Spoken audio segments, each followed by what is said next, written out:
Hi everyone, कैसे हैं आप सब। वेलकम टू अरेविहान, your personalized and interactive teaching partner.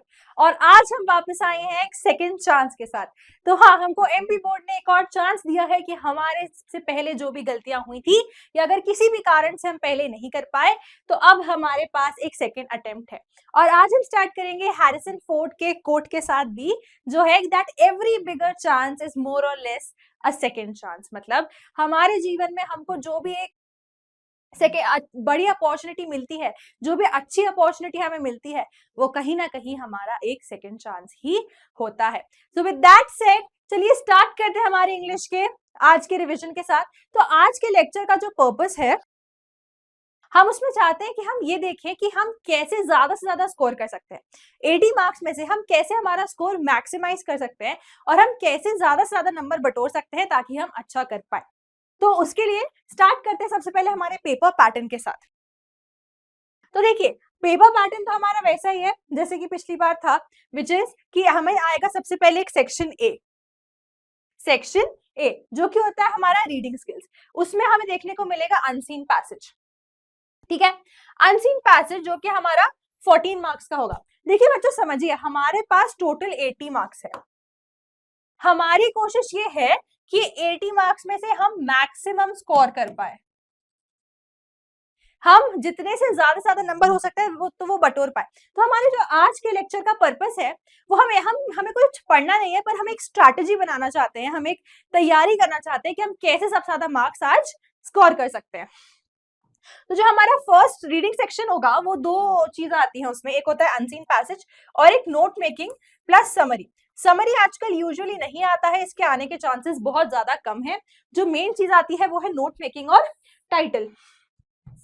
Note making और टाइटल, तो अगर इसको हम एक तरीके से समझने की कोशिश करें तो देखिए, हमारा जो सेक्शन ए है जो कि हमारा 14 मार्क्स का है, उसमें बेसिकली हमें दो चीजें करनी है। सबसे पहला है हमारा अनसीन पैसेज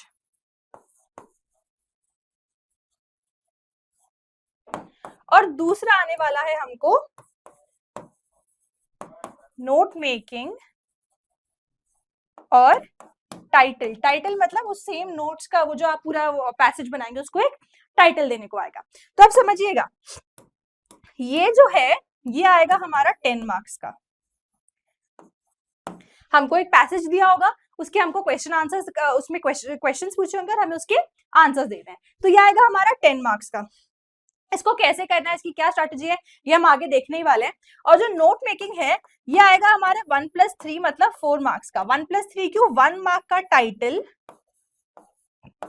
प्लस 3 मार्क्स के नोट मेकिंग। ठीक है, 95% हमको यही आने वाला है। समरी आने के चांसेस 5% से भी हमारे कम ही है लगभग। पर हम एक बार देख लेंगे कि समरी, क्योंकि बहुत इजी होता है वो चीज पे, तो हम एक बार समझ लेंगे कि वो कैसे करना है ताकि इनकेस आ जाए तो नहीं होगा। अब एक बात समझिए, ये सेक्शन ए के 14 मार्क्स में से ये जो अनसीन पैसेज के 10 मार्क्स है, इसमें से 8 मार्क्स स्कोर करना तो बहुत ही इजी है। इसमें से 10 ऑन 10 भी लाया जा सकता है बहुत आसानी से। आपको एक पैसेज दिया है, उसमें आंसर्स दिए हैं, नीचे क्वेश्चंस हैं, आपको बस ढूंढ के उसको लिखना है। कैसे करना है वो हम देखेंगे, पर इसमें हमारे मिनिमम, अगर आपको एक दो क्वेश्चन बहुत टफ भी लगते हैं तो आप उसको छोड़ सकते हैं, फिर भी मिनिमम 8 मार्क्स लाना बहुत ही इजी है। और यहाँ पे नोट मेकिंग में टाइटल डालने का एक तो फ्री का मार्क्स है, जो भी हमारा पैराग्राफ है उसको देख के उसके ऊपर टाइटल डालना बहुत इजी होता है। फॉर एग्जाम्पल मेंटल हेल्थ के ऊपर है तो mental health and it's consequences, ऐसे करके आप एक टाइटल दे सकते हैं उसको। सबसे इजी होता है। तो ये 1 मार्क तो हमारा शॉर्ट है, ये तो सबको लिख के ही आना है, कोई भी टाइटल का क्वेश्चन नहीं छोड़ेगा।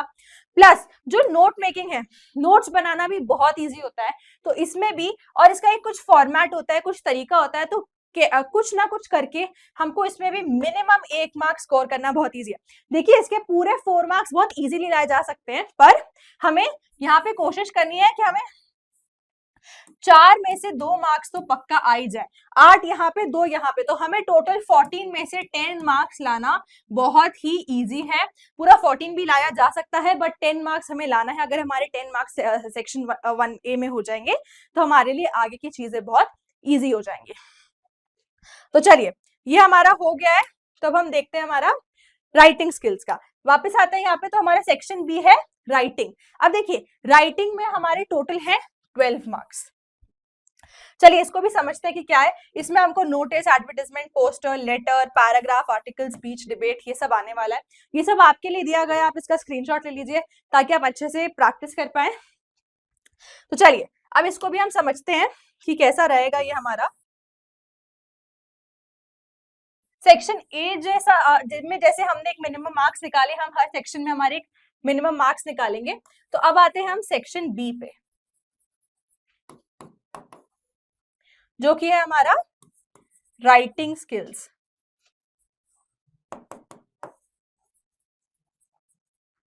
और ये कितने मार्क्स का आने वाला है? ये आएगा हमको 12 मार्क्स का।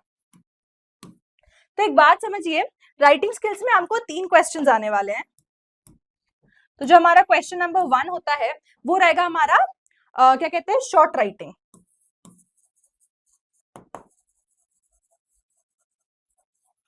अब ये शॉर्ट राइटिंग में आपको 3 चीजों के बीच में दो, मतलब ये 3 चीजें आने वाली हैं। एक तो है नोटिस, दूसरा क्या है, दूसरा हमारा होने वाला है लेटर। अब ये लेटर फॉर्मल और इनफॉर्मल दोनों तरीके का हो सकता है। देखिए हमने ये सब कुछ डिटेल में पढ़ रखा है पहले से ही, बहुत ज्यादा अच्छे से, हाँ, हमारे प्रीवियस वीडियोस में। तो अगर आपको कोई भी डाउट है तो आप हमारे प्रीवियस वीडियोस देख सकते हैं। अभी आज सिर्फ हम एक स्ट्रैटेजी बना रहे हैं कि हम कैसे अपने पेपर में इस बार सबसे ज्यादा मार्क्स और ज्यादा से ज्यादा मार्क्स स्कोर कर पाए। और जो थर्ड चीज है, सॉरी, ये जो पूरा, हाँ, ये आपका जो राइटिंग स्किल्स है, इसमें हमें 3 क्वेश्चन आने वाले हैं। क्वेश्चन नंबर 1 जो हमारा रहेगा, that will be between notice, advertisement और पोस्टर। इन तीनों में से कोई एक चीज हमको करनी होगी। जो क्वेश्चन नंबर 2 हमारा रहेगा वो लेटर, फॉर्मल या इनफॉर्मल लेटर में से हमको कोई एक लिखना पड़ेगा। और जो क्वेश्चन नंबर 3 है वो हमारा लॉन्ग राइटिंग होगा, जिसमें हमको पैराग्राफ या फिर रिपोर्ट या फिर स्पीच, डिबेट, और पीछे हमने पूरा वो जो फॉर्मेट में देखा उसमें से सारे क्वेश्चन आ सकते हैं। अब देखिए क्वेश्चन ये है कि मैम ये तो हमको पता है, पर हम ऐसा क्या करें कि हम इसमें सबसे ज्यादा मार्क्स स्कोर कर पाए। तो देखिए एक चीज समझिए, इन सब चीजों में से कुछ इंपॉर्टेंट चीजें हैं जो अगर आप कर लेते हैं तो आपको 100% 12 में से मिनिमम जितने हमको चाहिए आप स्कोर कर सकते हैं। आप ये शॉर्ट राइटिंग में से नोटिस अच्छे से कर लीजिए, एडवर्टाइजमेंट अच्छे से कर लीजिए, ठीक है। लेटर में से फॉर्मल और इनफॉर्मल का, इसका सिर्फ फॉर्मेट समझना है तो फॉर्मेट दोनों का ही समझ लीजिए। और यहाँ पे 90% चांसेस ये हैं कि हमको सिर्फ या तो आने वाला है पैराग्राफ राइटिंग या तो हमारा आएगा रिपोर्ट राइटिंग। तो अगर आप सिर्फ ये दोनों भी बहुत अच्छे से करके जाते हैं, क्योंकि इसमें आपको चॉइस मिलती है, तो ये रिपोर्ट आ जाएगा या तो पैराग्राफ ही आ जाएगा, इन दोनों में से कुछ एक ही आएगा। तो हमको यहाँ क्या करना है, सिर्फ नोटिस, एडवर्टाइजमेंट, लेटर्स और पैराग्राफ। तो अगर आप सिर्फ इतना भी कर लेते हैं तो हमारे लिए ये बहुत अच्छा रहेगा। अब ये कितने मार्क्स का है, फॉर्मेट कैसा है, ये जब हम पढ़ेंगे तब हम समझते जाएंगे। अभी मैं सिर्फ आपको एक ओवरव्यू दे रही हूँ, ठीक है। अब आते हैं हमारे सेक्शन सी पे। अब आप देखिए जो सेक्शन सी है हमारा ग्रामर, वो यहाँ पे सबसे कम मार्क्स का है। तो देखिए आपको यहाँ पे कुछ भी छोड़ने को तो नहीं कहा जा रहा है, लेकिन एक बात समझिए, हमको हमारे 80 मार्क्स में से सबसे ज्यादा मार्क्स बटोरने की कोशिश करनी है। तो अगर आपको ये ग्रामर बहुत ज्यादा टफ लग रहा है तो आप सबसे पहले, ऐसा नहीं कि उसको छोड़ के जाना है, पर आप सबसे पहले अपने जो लिटरेचर, आपकी जो बुक है विस्टाज ऑफ फ्लेमिंगोस के क्वेश्चन आंसर्स कर लीजिए। फिर उसके बाद आप सेक्शन ए कीजिए, बी कीजिए, और अगर आपसे सी अभी नहीं हो पा रहा है तो अभी के लिए हम छोड़ सकते हैं, क्योंकि सेक्शन सी का वेटेज सबसे कम है, सिर्फ 10 मार्क्स है। चलिए फिर आते हैं सेक्शन डी पे, जो कि सबसे इंपॉर्टेंट है, इसको सब स्टार मार्क कर लीजिए। सबसे इंपॉर्टेंट सेक्शन है सेक्शन डी। अगर आप देखें तो यहाँ 44 मार्क्स आप देख सकते हैं। 44 मतलब 80 के हाफ से भी ज्यादा, 40 प्लस मार्क्स जो है वो हमारे सेक्शन डी से आ रहे हैं। तो सबसे पहले अगर आप पूछे कि मैम ये हमें पूरे पेपर में क्या करना चाहिए, तो जल्दी से अपनी फ्लेमिंगो और विस्टास की बुक उठाइए और उसके क्वेश्चन आंसर्स करने लग जाइए। पर अब उसके क्वेश्चन आंसर्स तो बहुत ज्यादा है, तो उसकी भी प्रॉब्लम नहीं है। हम जब सेक्शन डी डिस्कस करेंगे तो जो क्वेश्चन आंसर्स इस आज हम आप देखेंगे, जितने भी क्वेश्चन आंसर्स मैं आपको बताने वाली हूँ, ये सारे वो क्वेश्चंस हैं जो हर साल बहुत ज्यादा रिपीट होते हैं एमपी बोर्ड के क्वेश्चंस में। तो आपको ये सारे तो कर कर ही जाने हैं। इसके बाद भी अगर आपको कुछ इंपॉर्टेंट लगता है, अगर आप सारे कर सकते हैं तो वो तो बेस्ट है, पर आपको जो आज हम यहाँ पर क्वेश्चन आंसर्स डिस्कस करने वाले हैं, हम सारे short answers, extracts, long answers सब कुछ डिस्कस करेंगे, तो इतना तो आपको एटलीस्ट करना ही है। फिर ग्रामर में हमको articles, determiners, preposition, tenses, verbs, degree, models. देखिए इसके क्वेश्चंस मैं आपको बता ही नहीं सकती हूँ कि ग्रामर में क्या आएगा, पर हम क्या कर सकते हैं, हम एक तरीका देख सकते हैं कि कैसे क्वेश्चंस आ सकते हैं, तो हम वहां यहाँ पे वो चीज रिवाइज कर सकते हैं। बट फिर भी सबसे ज्यादा एडवाइजेबल क्या है कि हम सबसे पहले हमारा सेक्शन डी पूरा करें, डी की पढ़ाई चालू कीजिए, क्योंकि सेक्शन डी सबसे ज्यादा मार्क्स का है। ए इसमें स्कोर करना बहुत इजी है, बी भी इजी है। अगर आपको चीजों का फॉर्मेट आपको लिखते आता है, आपकी ग्रामर और स्पेलिंग्स में ज्यादा गलतियां नहीं होती हैं, तो सेक्शन बी भी बहुत इजी है, और इस तरीके से हम हमारे पेपर में मैक्सिमम मार्क्स स्कोर कर सकते हैं। तो चलिए, this was all for a format. हमने स्ट्रैटेजी समझी कि हमें क्या क्या कैसे कैसे करना है। हम एक एक चीज अब समझते जाते हैं कि इसमें क्या करना है, क्या लिखना है और कैसे नहीं करना है। याद रखिए ये हमारा सेकंड चांस है, हमको इसमें बेस्ट स्कोर करना है और बेस्ट मार्क्स लेकर आने हैं। चलिए स्टार्ट करते हैं अब। तो सबसे पहला है हमारा अनसीन पैसेज। देखिए, तो जैसे कि मैंने आपको बताया कि अनसीन पैसेज जो है वो हमारा 10 मार्क्स का आने वाला है। तो अब इसको अटेम्प्ट कैसे करना है। बहुत से बच्चों को दिक्कत आती है कि मैम हम याद नहीं रख पाते, तो इसकी बहुत एक सिंपल सी स्ट्रैटेजी मैं आपको आज बताती हूँ। ये देखिए, ये पूरा जो हमारा पैराग्राफ है, ये आपको एक ऐसा पैराग्राफ मिलेगा और इससे क्वेश्चन आंसर्स होंगे। तो सबसे पहले आप पैराग्राफ मत पढ़िए, हाँ करेक्ट, आप पैराग्राफ मत पढ़िए और सीधे क्वेश्चन आंसर्स पे आ जाइए। एक बार पेपर मिलते ही हम सीधे क्वेश्चन आंसर्स देखेंगे कि अनसीन पैसेजेस में क्या क्वेश्चन है, बिना पैसेज पढ़े। अब आप सोच रहे हो कि मैम समझ नहीं आएगा, तो वेट करिए, हम सिर्फ एक बार अभी क्वेश्चंस पढ़ रहे हैं। तो चलिए क्या क्या क्वेश्चंस हैं। According to the writer, Napoleon acted wisely, adventures are not the essence of life, we may shine like metals, leader and diplomats act keeping in view their reputation। ठीक है, ये क्वेश्चन देख लिया। some people are treated as fools because, कुछ लोग पागल समझ जाते हैं क्योंकि वो haphazardly मतलब acting without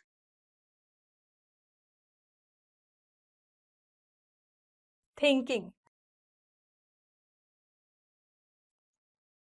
बिना सोचे समझे काम करने को हैफिजैटली काम करना कहते हैं। अच्छा देखिए, अब आप बोलेंगे मैम वहां पे तो हमको मीनिंग्स कोई नहीं बताएगा, तो आपको वहां पे कॉमन सेंस और लॉजिक यूज करना है कि अगर ये देखिए आप फूल्स की बात हो रही है, फूल्स मतलब कौन, पागल, तो ये इस शब्द का क्या ही अर्थ हो सकता है, इसका कुछ ना कुछ नेगेटिव मीनिंग ही होगा, पॉजिटिव नहीं। आसपास के वर्ड्स को देख के आपको उसका मीनिंग इंटरप्रेट करना होता है। चलिए, the main aim of philosophers is to act like angel, poet, saint, understand the world. The passage implies that one should act quickly, understand preceding action, fool penetrate the matter, fool always wins। जल्दी जल्दी बस हम questions पढ़ रहे हैं। Verb form of contemplation is contemplate, contamination। Opposite of rise is sit, promotion, promotion, downfall। We should strike when the iron is cool, dry, hot, battle. देखिए, अगर आपको कोई भी क्वेश्चंस लगे कि इसका आंसर तो मुझे पहले से पता है, ऐसा होगा, ऐसा मत कीजिएगा। अनसीन पैसेज हो सकता है, पैसेज के अकॉर्डिंग उसका आंसर कुछ और हो, तो अभी हमें आंसर्स मार्क नहीं करने, सिर्फ क्वेश्चंस रीड करना है। चलिए, give one word for the following, an exciting और dangerous experience is called torture, enjoyment, adventure, happiness, intelligence, smart. A person who is silly called wise, fool, intelligent, smart. Life is struggle, wait, phenomena, hot. Okay, चलिए ये वाला हमारा हो गया। अब हम वापस आ जाते हैं हमारे पैसेज पे। आप क्या करेंगे, हमने जब सारे क्वेश्चंस पढ़ लिए, तो अब हमें जल्दी से अपना अच्छे से डिटेल में, देखिए ज्यादा टाइम वेस्ट नहीं करना है इसमें, हमको एक अनसीन पैसेज सॉल्व करने में मैक्सिमम 15 मिनट्स का टाइम लगना चाहिए। अगर पैसेज आपको लगता है बहुत लेंदी और टफ है, तो ये जो टाइम है ये 20 मिनट्स तक स्ट्रेच किया जा सकता है, पर हम कोशिश करेंगे कि 15 मिनट्स के अंदर हमारा ये वाला पार्ट हो जाए। चलिए, life is a struggle, we live in deeds and not in years. Life is a struggle है। मुझे कोई क्वेश्चन याद आ रहा है कि वहां पे नीचे कोई तो क्वेश्चन था जिसमें लाइफ के बारे में पूछा गया था, तो ये चीज मैं हाईलाइट कर लूंगी कि life is a struggle. We live in deeds and not in years, मतलब हम हमारे कामों से जीते हैं, सालों से नहीं। If we rest we rust, अगर हम आराम करते रहे, अगर हम पूरा जीवन सिर्फ आराम करते रहे तो हम रस्ट हो जाते हैं। रस्ट मतलब डैमेज हो जाना, रस्ट मतलब जंग लग जाना। बेसिकली आयरन की चीजों को जो जंग लग जाती है उसको रस्ट कहते हैं, तो वैसे ही हम भी, हमें जंग लग जाती है, हम खराब हो जाते हैं, ये कहना चाहते हैं। If we work we shine like jewels, और अगर हम काम करते रहते हैं तो हम ज्वेल्स मतलब हीरे मोती जैसे चमकते रहते हैं। Adventures are the essence of life. अब मुझे फिर से कुछ याद आ रहा है कि वह एडवेंचर से रिलेटेड कुछ क्वेश्चन था, तो मैं अभी इसको मार्क कर लेती हूँ। But actions also entail contemplation. Contemplation मतलब टू थिंक और टू कंसिडर। देखिए यहां मैं आपको मीनिंग बता रही हूं, पर वहां आपको मीनिंग समझने के लिए क्या करना है, आसपास के वर्ड से लेके, मतलब देखिए यहां से समझिए, बट एक्शंस ऑल्सो एंटेल्स कंटेम्पलेशन, मतलब कुछ तो यहाँ पे कंटेम्पलेशन मतलब कुछ इंपॉर्टेंट चीज कंसिडर करने की, कुछ ध्यान में रखने की बात हो रही है। Proper action needs the proper initiative. Proper actions के लिए एक प्रॉपर इनिशिएटिव चाहिए होता है। Napoleon took the wrong initiative and brought the downfall of France. अब वो बता रहे हैं यहाँ पे कि कैसे नेपोलियन के एक्शंस, नेपोलियन ने कुछ ऐसे काम किए हैं जिसके कारण फ्रांस का डाउनफॉल हो गया, फ्रांस खराब हो गया। जल्दी जल्दी हमको ये रीड करना है। Proper action is always taken by the wise person. Wise मतलब समझदार, समझदार आदमी हमेशा सही फैसले लेता है। The wise person always foreshadow the hardships for executing a policy। तो जो wise person होता है वो हमेशा जो पॉलिसीज हैं उसको समझने में जो हार्डशिप्स आती है, मतलब जो प्रॉब्लम्स आती है उसको पहले ही देख लेता है, समझ लेता है। They become passive when they forecast that their efforts are at stake। और ये सारी परेशानियां जो हैं ये हमारी लाइफ में हमारी बहुत सारी चीजें इंपॉर्टेंट होती हैं, तो उसके अकॉर्डिंग ये परेशानियां भी हमारे खत्म कर लेते हैं। All great leaders and diplomats take the steps keeping in view their reputation। ठीक है, मतलब जितने भी बड़े बड़े लीडर्स होते हैं और डिप्लोमैट्स होते हैं वो सारे काम अपनी रेप्यूटेशन को, रेप्यूटेशन मतलब अपनी इज्जत को ध्यान में रखकर लेते हैं। अब मुझे याद आ रहा है ये डिप्लोमैट्स के ऊपर भी कुछ ना कुछ क्वेश्चन था, तो मैं इसको भी मार्क कर लूंगी। जितना आप याद रख सकते हैं जो क्वेश्चन का आपको लगता है वो पैराग्राफ में उसी टाइम मार्क करते जाइए। चलिए, we should strike when the iron is hot. ये तो एक क्वेश्चन पक्का था, ये तो मुझे याद है, इसको तो मैं मार्क कर लूं, और इसका आंसर हॉट है, ये भी मैं समझ गई। Some person take the steps haphazardly. Haphazardly मतलब हमने पीछे भी देखा, हैफिजार्डली मतलब बिना सोचे समझे काम करना। With the result that they lose the opportunity and दस दे आर ट्रीटेड एज फूल्स। और इसका क्या होता है जब हैफिजार्डली, तब वो जो अपॉर्चुनिटी है, वो जो मौका है वो खो देते हैं और दुनिया उनको फूल समझती है, पागल समझती है। Angels are wise people and are very particular about their actions। और जो angels होते हैं मतलब जो समझदार लोग होते हैं वो अपने कामों को लेकर बहुत ही ज्यादा क्या होते हैं, बेसिकली वो बता रहे हैं पर्टिकुलर होते हैं, बहुत ध्यान रखते हैं। It has been the aim of all philosophers to understand the world. सारे फिलोसफर्स ने आज तक, फिलोसफर्स मतलब वो लोग जो लाइफ के बारे में बात करते हैं बहुत ज्यादा, उनका ये एम रहा है कि वो एक्चुअली वर्ल्ड क्या है उस चीज को समझ पाए। ठीक है, after understanding they move very gradually and not like fools who plunge into the situation without contemplation. जो बस बिना सोचे समझे काम करते रहते हैं, ऐसे नहीं होते, वो लोग बहुत ही समझदार होते हैं। चलिए, मैंने पूरा पैराग्राफ पढ़ लिया, मैं दोबारा से अपने क्वेश्चन आंसर्स पे जाती हूँ।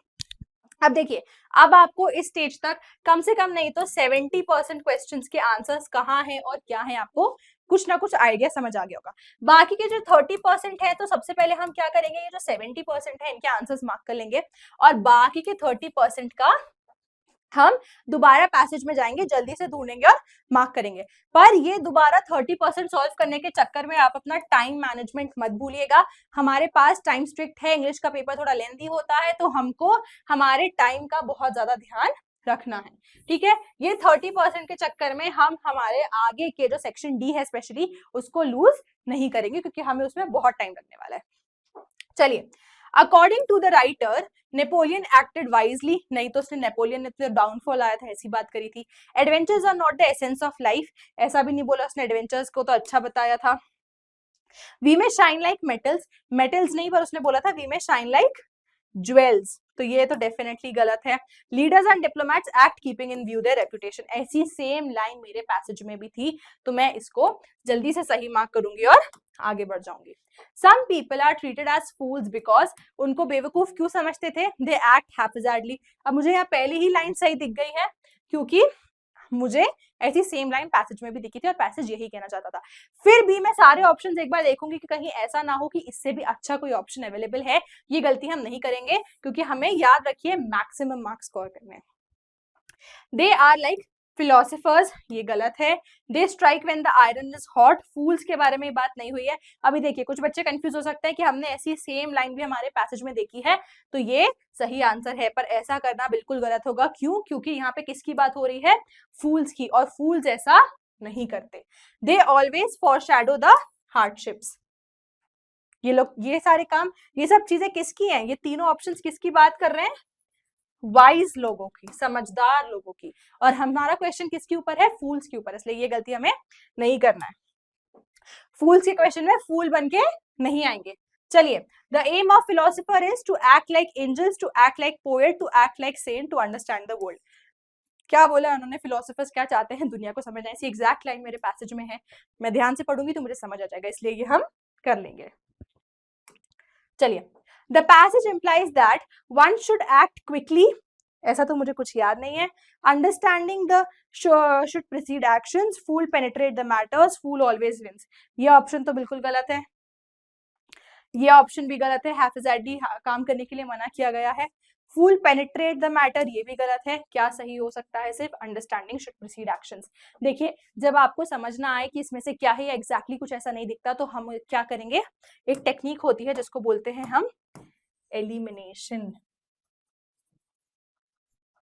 एलिमिनेशन का मतलब क्या होता है कि हम सही आंसर तक पहुंचने के लिए सारे गलत ऑप्शंस को पहले ही स्ट्राइक डाउन कर देते हैं, तो हमारे पास जो बचता है वो हमारा सही आंसर होता है।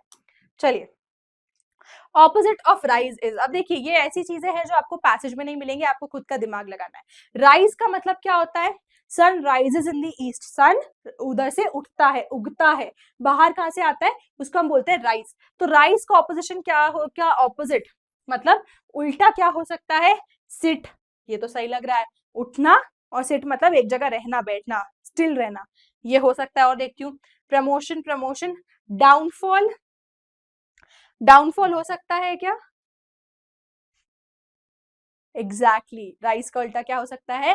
डाउनफॉल। देखिए, अगर यहाँ पे मैंने पहला ऑप्शन देख के सही टिक कर दिया होता तो मैं कभी भी सही ऑप्शन तक नहीं पहुंच पाई होती, और मेरा सही ऑप्शन है डाउनफॉल। इसलिए चारों ऑप्शंस को देखकर ध्यान रखकर मार्क करना बहुत ज्यादा इंपॉर्टेंट है। चलिए, we should strike when the iron is, जब लोहा गर्म होता है तभी उस पर वार करना चाहिए, इसका ये मतलब होता है। तो ये बहुत क्लियरली पैसेज में दिखा हुआ है, हॉट, ये मैंने उसी टाइम मार्क कर लिया था। वेरी इजी क्वेश्चन, इसको आगे बढ़ेंगे। Give one word for the following, ठीक है। एन एक्साइटिंग और डेंजरस एक्सपीरियंस, एक ऐसा एक्सपीरियंस, एक ऐसा अनुभव जो कि बहुत ज्यादा रोमांचक होता है पर डरावना होता है, उसको क्या बोलते हैं हम? हमारे पैसेज में क्लियरली दिया हुआ है एडवेंचर। हैप्पीनेस का मतलब खुशी है, वो यहाँ नहीं हो सकता। देखिए, अगर आपको एडवेंचर ऐसे समझना है तो आप एलिमिनेशन यूज कीजिए। टॉर्चर मतलब किसी को प्रताड़ित करना, वो हो नहीं सकता। एंजॉयमेंट मतलब खुश होना, ये थोड़ा बहुत शायद लग रहा है, पर अभी इसको रखते हैं। एडवेंचर बहुत सही ऑप्शन है। हैप्पीनेस खुशी नहीं हो सकता, इंटेलिजेंट नहीं हो सकता, स्मार्ट नहीं हो सकता। क्या ऑप्शन है? अब एंजॉयमेंट और एडवेंचर के बीच में अगर आप कंपेयर करें तो ज्यादा बेटर क्या है? एडवेंचर। ऐसे हमको सारे क्वेश्चंस अटेम्प्ट करने हैं। अ पर्सन हु इज सिली, सिली मतलब बेवकूफ, जो आदमी बेवकूफ है उसको क्या बोलते हैं? वाइज तो इंटेलिजेंट लोगों को बोलते हैं, ये नहीं हो सकता। इंटेलिजेंट नहीं हो सकता, स्मार्ट नहीं हो सकता, फूल। और मेरे पैसेज में भी क्लियरली दिया हुआ है। लाइफ इज अ, बहुत इजीली हमने वहां पे देख लिया था, स्ट्रगल आंसर है इस चीज का, मैं मार्क कर दूंगी। और कोई भी ऑप्शन ना ही सही जा रहा है, और मेरे पैसेज में मैंने ये चीज देख भी ली थी। एंड विद दिस हमने हमारा अनसीन पैसेज खत्म हो गया। तो आपको अप्रोच समझ आई, एक बात याद रखिए, पहले क्वेश्चंस पढ़िए, वापस आइए, पैसेज पढ़िए, जो जो क्वेश्चंस आप याद कर सकते हैं उन्हें मार्क कर लीजिए उनके आंसर्स, फिर जाके नीचे आंसर्स देखिए, ढंग से मार्क कीजिए। जो 30% क्वेश्चंस बच जाते हैं जिसके हमें एक बार पढ़ने में समझ नहीं आते, उसके लिए आप पैसेज दोबारा पढ़ सकते हैं, अगर आपके पास इतना टाइम है और टाइम परमिट करता है तो आप कीजिए। चलिए, अब आते हैं हम नोट मेकिंग में। तो देखिए, नोट मेकिंग में क्या होगा, आपको एक पैसेज दे देंगे, उसके नोट्स बनाने, उसको एक टाइटल देना है। 90% यही क्वेश्चन आएगा, 10% से भी 5% से भी कम चांसेस है कि समरी लिखने को आएगी, पर हम एक बार देख लेंगे। नोट मेकिंग क्या होती है? देखिए टाइटल जैसे कि मैंने बताया, the importance of mental health. अगर आप मेंटल हेल्थ के ऊपर लिख रहे हैं तो आपने एक टाइटल डाल दिया। सब points, list the supporting details under each main point. Abbreviation and symbol. Abbreviation का मतलब क्या होता है? सिंपल भाषा में बोले तो एब्रीविएशंस मतलब शॉर्ट फॉर्म्स। तो हमको क्या करना होता है, हम हमारे नोट्स में, देखिए नोट हम जब हमारे खुद के पर्सनल नोट्स बनाते हैं तो हम क्या करते हैं, जल्दी से कुछ भी छोटा छोटा सिंबल्स बना देते हैं, एब्रीविएशंस बना देते हैं। फॉर एग्जांपल कि अगर मुझे इंक्रीज लिखना है, क्योंकि नोट्स हमको बहुत जल्दी बनाने होते हैं ना, तो मैं इंक्रीज लिखने की जगह क्या कर सकती हूँ, मैं सीधा ये ऊपर जाने वाला इंक्रीज का सिंबल बना सकती हूँ। सिमिलरली अगर मुझे डिक्रीज लिखना है तो मैं क्या कर सकती हूँ, मैं नीचे जाने का सिंबल बना सकती हूँ। अगर मुझे लिखना है फॉर एग्जाम्पल गवर्नमेंट अपने नोट्स में, तो मैं इसको क्या कर सकती हूँ, मैं इसको शॉर्ट फॉर्म में GOV लिख सकती हूँ। एक बात याद रखिएगा, नोट मेकिंग के टाइम में शॉर्ट फॉर्म्स यूज करना जरूरी है, तो कम से कम आप 4 से 7 एटलीस्ट इतने तो आप 4 से 7 की रेंज में इतने एब्रीविएशंस और सिंबल्स तो आपको यूज करने चाहिए, क्योंकि इससे हमको मार्क्स मिलते हैं। चलिए ये समझ आया आपको। अब आते हैं इंस्ट्रक्शंस पर। समरी, समरी कैसे लिखनी है हमको। The summary should be around 112 to 120 words. Summary जो है, जो पूरा पैसेज की है, वो 100 से 120 शब्दों के बीच में होनी चाहिए। Include main idea from the passage in your own words. Summary में क्या करना होता है, हमें अपनी भाषा में पैसेज में जो मेन चीजें लिखी गई हैं, फॉर एग्जाम्पल जो मेंटल हेल्थ के बारे में लिखा गया कि मेंटल हेल्थ अच्छी हो तो फिजिकल हेल्थ भी अच्छी रहती है, तो हमको बस शॉर्ट में अपनी भाषा में ये लिखनी है कि if somebody who wants a good physical health, he should actually take care of his mental health। अपने शब्दों में हमको लिखना होता है। Focus on the overall importance of mental health and ways to maintain it। ठीक है, अगर कोई मेंटल हेल्थ में पैसेज है तो हमको उसमें समरी में उसकी बेसिकली ये चीज लिखनी होती है। अब एक बात समझिए, ये नोट मेकिंग देखा हमने, यहाँ पे हमने देखा समरी। अब नोट्स बनाने कैसे है, एक फॉर्मेट है, बहुत अच्छे से ध्यान दीजिएगा। एक चीज होती है हमारी हेडिंग्स, फिर आती है हमारा सब हेडिंग्स। वैसे ये सारी चीजें हम आपको पहले ही बता चुके हैं और वीडियोस में, पर एक क्विक रिवीजन कर रहे हैं। फिर होता है सब हेडिंग्स। ठीक है, कैसे बनाने होते हैं नोट्स, ये नोट डाउन कर लिया है, तो अब हम इसको आगे देखते हैं कैसे बनाने होते हैं हमको नोट्स। ये ध्यान पे दीजिए यहाँ पे। फॉर एग्जाम्पल यहाँ पे जो वो है मेन आपका टॉपिक है मेंटल हेल्थ, तो मेंटल हेल्थ, ठीक है।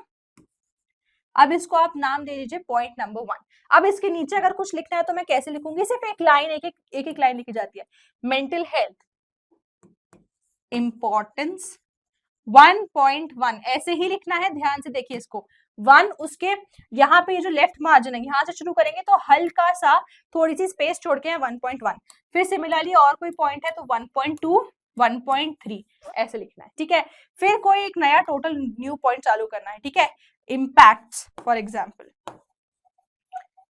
ठीक है, अब इम्पैक्ट्स भी हम लेफ्ट मार्जिन से फिर थोड़ा सा यहाँ से 2.1, फिर गुड बैड जो भी आगे है वो चीज लिखते जाएंगे। अब देखिए आपको लगता है कि गुड के अंदर भी कुछ और एक सब पॉइंट है इसके अंदर भी, तो कैसे लिखेंगे 2.1.1 ऐसे लिखा जाता है। 1 के बाद पॉइंट लगा देते हैं 1.1, इसके भी अंदर लिखना है तो उसके बाद भी एक पॉइंट लगा के 1.1, फिर 2.1.2 2.1.3 ऐसे नोट्स लिखने हैं, बीच बीच में अब्रिविएशन यूज करने हैं। बहुत सिंपल है, याद रखिए कि इसमें आपके नोट मेकिंग में 3 मार्क्स में से 1 मार्क फॉर्मेट का भी होता है, तो इसका हम ध्यान देंगे। अब एक पैसेज दिया हुआ है हमें मेंटल हेल्थ के ऊपर, mental health is important as physical health, physical health जितनी इंपॉर्टेंट होती है for leading a balanced and fulfilling life, अच्छे जीवन के लिए। In recent years awareness about mental health has increased significantly, लोग बहुत ज्यादा ध्यान देने लग गए हैं इस पे आजकल, and people are beginning to understand the importance of emotional wellbeing, और लोग एक दूसरे के इमोशंस की कदर करने लग गए हैं, उनकी वैल्यू करने लग गए हैं। Mental health refers to a person's emotional psychological and social wellbeing. अब क्या क्या आता है मेंटल हेल्थ में वो लिखा है। Affecting how individuals think feel act, उसमें क्या होता है, इसको हम जल्दी जल्दी पढ़ रहे हैं ताकि हम इसके नोट्स, देखिए यहाँ पे आपको आंसर्स नहीं बताना चाहती थी पर मैं सिर्फ एग्जांपल देना चाहती हूँ, इसलिए यहाँ पे उसको डिस्कस करी हूँ डिटेल में। Influences how they handle stress, relate to others and make choices. Mental health के से क्या क्या होता है वो सब कुछ लिखा है। One of the key factors affecting mental health is stress. In today's fast paced world many students and professionals experience high level of stress. आजकल की दुनिया में लोगों को पता था स्ट्रेस होता है, उसके लिए भी मेंटल हेल्थ बहुत ज्यादा खराब होती है, which can lead to anxiety, उससे एंजाइटी हो सकता है, डिप्रेशन हो सकता है। This in turn can impair their ability to, और ये चीज जो है वो उनकी एबिलिटी को खराब कर सकता है कॉन्सेंट्रेट करने की, डिसीजंस मेक करने की, रिलेशनशिप्स मेंटेन करने की, इन सब क्वालिटीज को वो खराब कर सकता है। Poor mental health can also lead to physical health problems like headaches, insomnia and even heart diseases. और जो हमारी mental health खराब होती है उससे हमको ये सारी बीमारियां भी हो सकती हैं। It is essential to address mental health concerns early. Taking steps such as regular physical exercise, maintaining a balanced diet, and practicing relaxation techniques and mediation and mindfulness can help manage stress. तो इन चीजों से हम हमारी mental health का ध्यान रख सकते हैं। Social support from family, friends and peer plays a vital role in ensuring emotional well-being. Social support जो है वो भी बहुत एक बड़ा रोल प्ले करता है हमारी मेंटल हेल्थ के लिए, अच्छे के लिए।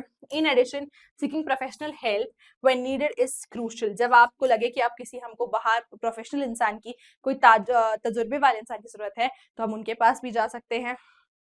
Psychologists, counselors and psychiatrists are trained to help individuals manage mental health challenges effectively. अब ये जो लोग हैं ये बहुत ज्यादा, ये लोगों ने इन्हीं चीज की पढ़ाई करी होती है और ये काम अच्छे से कर सकते हैं।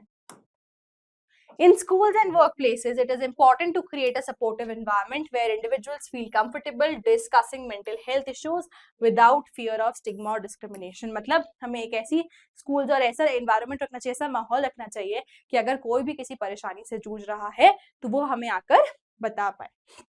Promoting mental health education and awareness can reduce the stigma surrounding it, encouraging individuals to seek help and prevent mental health problems worsening. देखिए तो जल्दी से हमने हमारा ये पूरा पैसेज देखा है, अब हम देखते हैं इसके नोट्स कैसे बनाए हैं हमने। कंक्लूडिंग पैराग्राफ भी लिखा हुआ है कि ओवरऑल वेलबींग के लिए क्या क्या स्टेप्स ले सकते हैं, कैसे वो अच्छे होते हैं और एक हैप्पी और प्रोडक्टिव लाइफ जीने में हमें मदद कर सकते हैं। ये देखिए जैसा कि था title, the importance of mental health, ये पूरा पैसेज क्या बात कर रहा है, टाइटल की। टाइटल अच्छे से करेंगे 1 मार्क्स पूरे सिर्फ टाइटल के ही होंगे।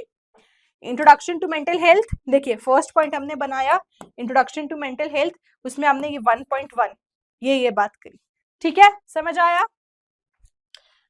2, 3, फिर उसके बाद ये आप ऐसे चाहे तो पॉइंटर्स बना के भी लिख सकते हैं, पर ये 1 और 1.1 वाले फॉर्मेट से हमें अच्छे मार्क्स मिलेंगे और ये इजी भी होता है करने के लिए।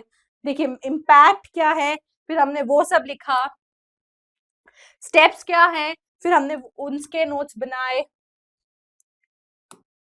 ठीक है।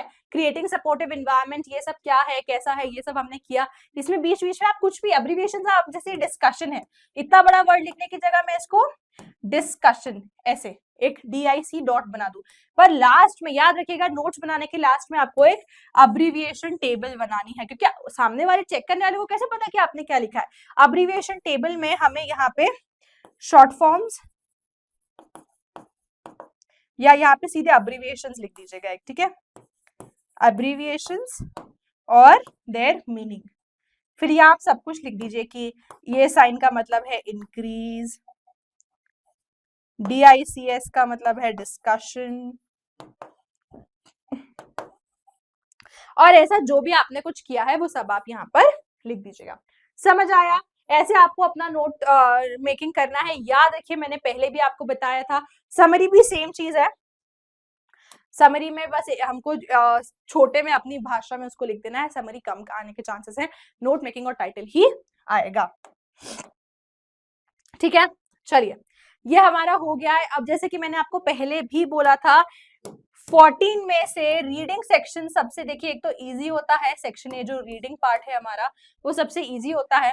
14 में से 10 मार्क्स तो हमको यहाँ पर मिनिमम स्कोर करने हैं, क्योंकि ये स्कोर करना बहुत आसान है, 14 में से 14 लाए जा सकते हैं सेक्शन में, कम से कम नहीं तो 12-13 मार्क्स तक तो जाया जा ही सकता है, पर हम 10 मार्क्स के नीचे तो नहीं आएंगे इस सेक्शन में, हमें 10 मार्क्स स्कोर करना है। चलिए चलते हैं हमारे सेक्शन बी की तरफ। सेक्शन बी में हमने देखा सबसे है नोटिस, इसको स्टार मार्क कर लीजिए। 90% चांसेस है कि पेपर में नोटिस आने वाला है। तो नोटिस कैसे लिखना होता है देख लेते हैं। देखिए क्वेश्चन दिया होगा आपको, as a sports secretary of GDG public school Hyderabad, draft a notice in not more than 50 words for your school notice board announcing a sports gear exchange event where students can swap or sell their gently used sports equipment. You are Rohini and Rohit. देखिए क्या करना होता है, ध्यान दीजिएगा यहाँ पे, format बहुत इंपॉर्टेंट है। एक बात याद रखिएगा, नोटिस में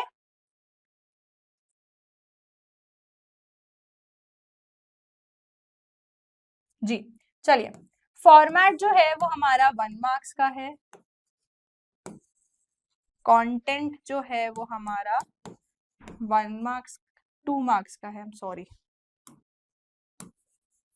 हाँ चलिए, और एक्सप्रेशंस। अब एक्सप्रेशंस का क्या मतलब होता है हम पुरानी वीडियोस में देख सकते हैं। अगर आपको डिटेल में ये सब देखना है, मैंने ये सब कुछ पिछले लेक्चर्स में किया है, आप एक बार जाइए और सारे पुरानी वीडियोस देखिए। यहाँ पे हम सिर्फ स्ट्रैटेजी समझ रहे हैं, बट फिर भी एक्सप्रेशंस 1 मार्क्स के होते हैं। और एक्सप्रेशंस में क्या आता है, हमारी स्पेलिंग्स प्लस ग्रामर, ये बना के मिलके बनाते हैं हमारे एक्सप्रेशंस। तो ये होता है पूरा, और इस तरह से हमारा नोटिस हो जाता है पूरा 4 मार्क्स का। चलिए फॉर्मेट इंपॉर्टेंट है। हाँ, एक तो सबसे पहली चीज, नोटिस हमेशा बॉक्स में आएगा, कोई भी ये चीज नहीं भूलेगा, बॉक्स बना के आना है, नोटिस हमेशा बॉक्स में ही आएगा। GDG पब्लिक स्कूल हैदराबाद, ठीक है। ये क्या है देखिए, ये सबसे ऊपर लिखना जरूरी होता है, और ये होता है हमारा name of the organisation. Format के 1 मार्क्स हमें स्कोर करने हैं। सबसे पहले हम लिखेंगे नेम ऑफ द ऑर्गेनाइजेशन, फिर द वर्ड नोटिस, बोल्ड में इसको कैपिटल में लिखिएगा, द वर्ड नोटिस, समझ गए। ये वर्ड सबसे पहले टॉप सेंटर में आएगा हमारा नेम ऑफ द ऑर्गेनाइजेशन, फिर द वर्ड नोटिस, फिर आएगी डेट। डेट लिखने का एक स्टैंडर्ड जरूर तरीका होता है, मैंने ये सब पिछली वीडियोस में डिस्कस किया, एक बार जाके देख कर आइए जल्दी से, फिर भी एक बार देख लेते हैं। देखिए डेट हमेशा 2 ही फॉर्मेट में लिखेंगे, या तो सबसे पहले जो उस दिन डेट थी वो मंथ, मंथ को कोई भी शॉर्ट फॉर्म में नहीं लिखेगा कि फॉर एग्जांपल जनवरी लिखना है तो जैन लिख के छोड़ दिया, दिसंबर लिखना है तो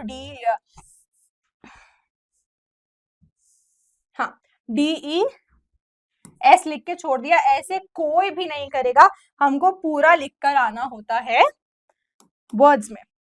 तो 11 मार्च 2024, ये ईयर भी पूरा लिखना है, ऐसे 24 लिख के नहीं छोड़ के आएगा कोई भी, पूरा लिखना है। फॉर्मेट के मार्क्स हैं, ये सब जरूरी होता है। या तो हम ये कर सकते हैं, या क्या कर सकते हैं, एक और तरीका होता है, जैसे यहाँ लिखा है, सबसे पहले पूरा मंथ लिख दिया जाए, फिर उसके बाद डेट, फिर उसके बाद 24। In any case short forms use नहीं करना, और सिर्फ ये 2 तरीके होते हैं जिसमें डेट लिखी जा सकती है, इसके अलावा और कोई तीसरा तरीका नहीं होता, ऐसे ही लिखना है। फिर उसके बाद क्या आएगा, यहाँ आएगी हमारी हेडिंग। मैं एग्जाम्पल में फॉर्मेट डिस्कस कर रही हूँ ताकि हमको अच्छे से समझ आ जाए।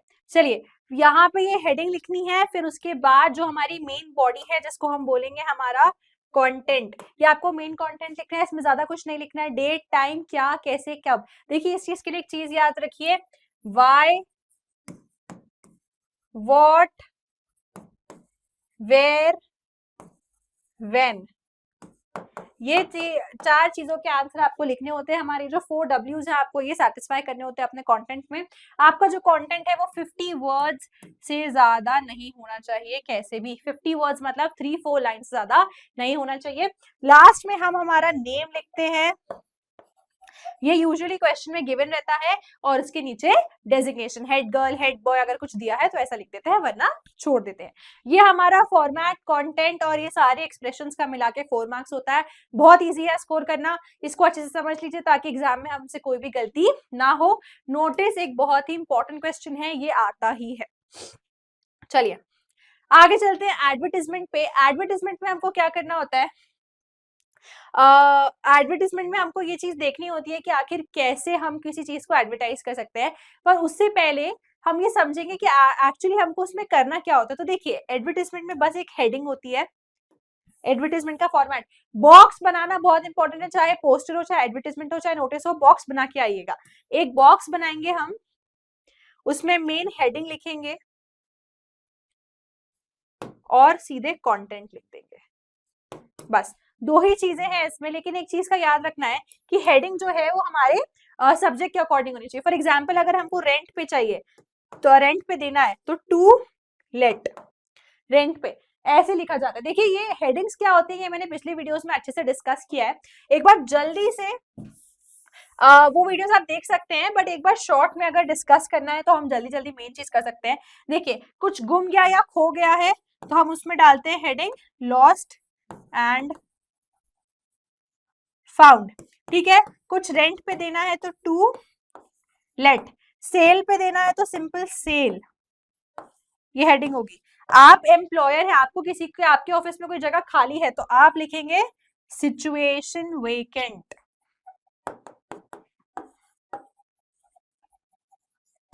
आपको जॉब चाहिए तो आप लिखेंगे situation required.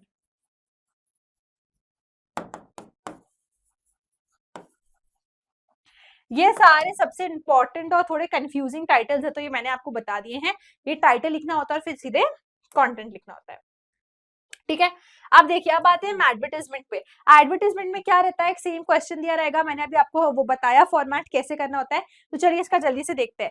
Your Ram Rajni draft a classified advertisement in not more than 50 words to be published in Times of India, sorry India Times, for sale of used motor car, giving all necessary details. तो इसमें आपको ना देखिए advertisement में अगर आप कुछ बेच रहे हैं तो आपको उसकी डिटेल्स लिखना जरूरी है। For example a black coloured 2 year used brown coloured belt, जो भी है आपको उसकी कैरेक्टरिस्टिक्स और क्वालिटीज लिखनी पड़ती हैं, ठीक है।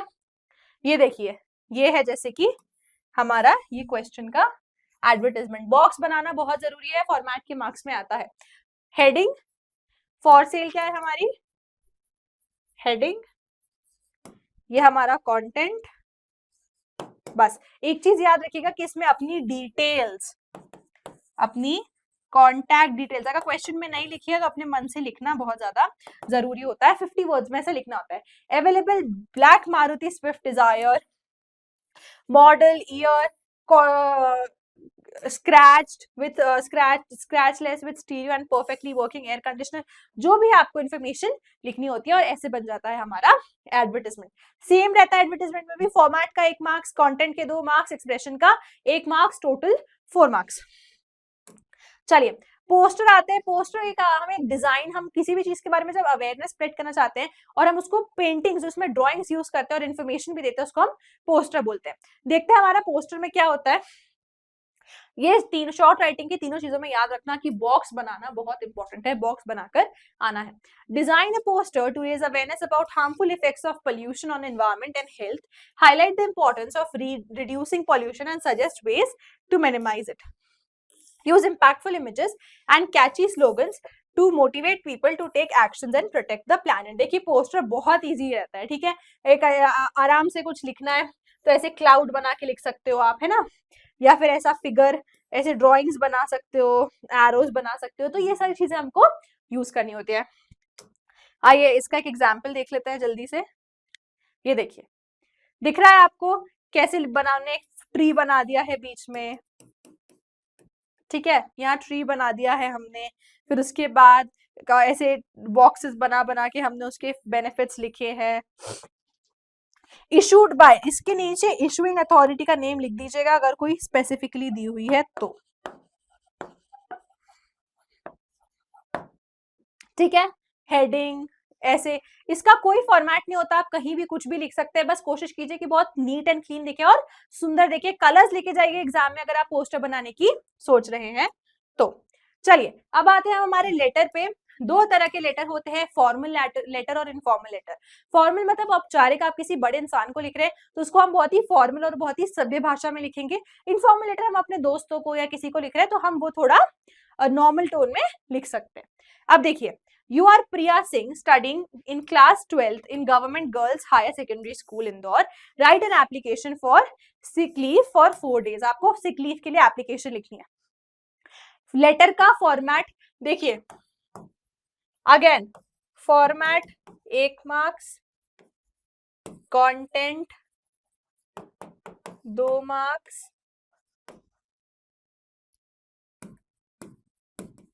Expressions 1 marks. ये चीज दिमाग में रखिएगा अपने हर टाइम पे, और लेटर के केस में तो फॉर्मेट स्पेशली बहुत इंपॉर्टेंट हो जाता है। याद रखिए ये हमारा सेकंड अटेम्प्ट है, हमें ज्यादा से ज्यादा मार्क्स स्कोर करने की कोशिश करनी है, हमें कैसे भी ये वाला अटेम्प्ट निकालना है, इसलिए हम कुछ भी गलती नहीं करेंगे।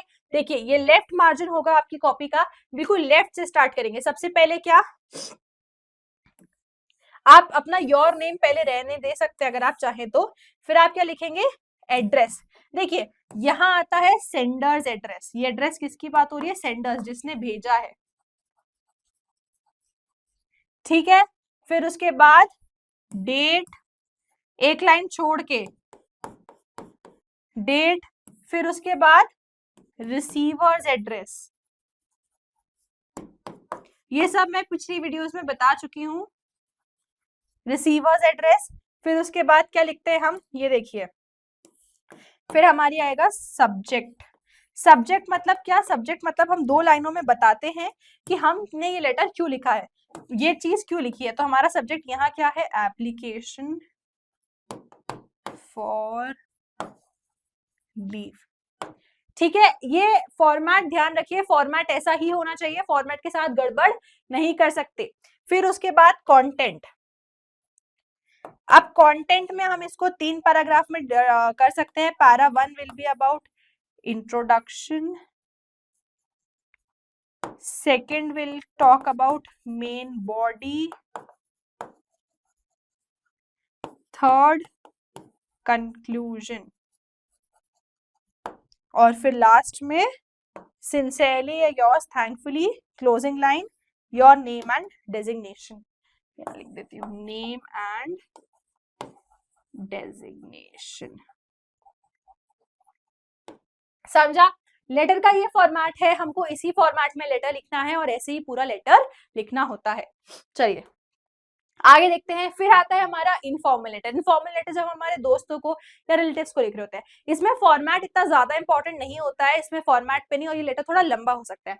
याद रखिए फॉर्मल लेटर जो है वो आपको 100 से 120 वर्ड्स मैक्सिमम इतने में लिखना होता है, और जो इनफॉर्मल है वो आप 200 वर्ड्स तक लिख सकते हैं।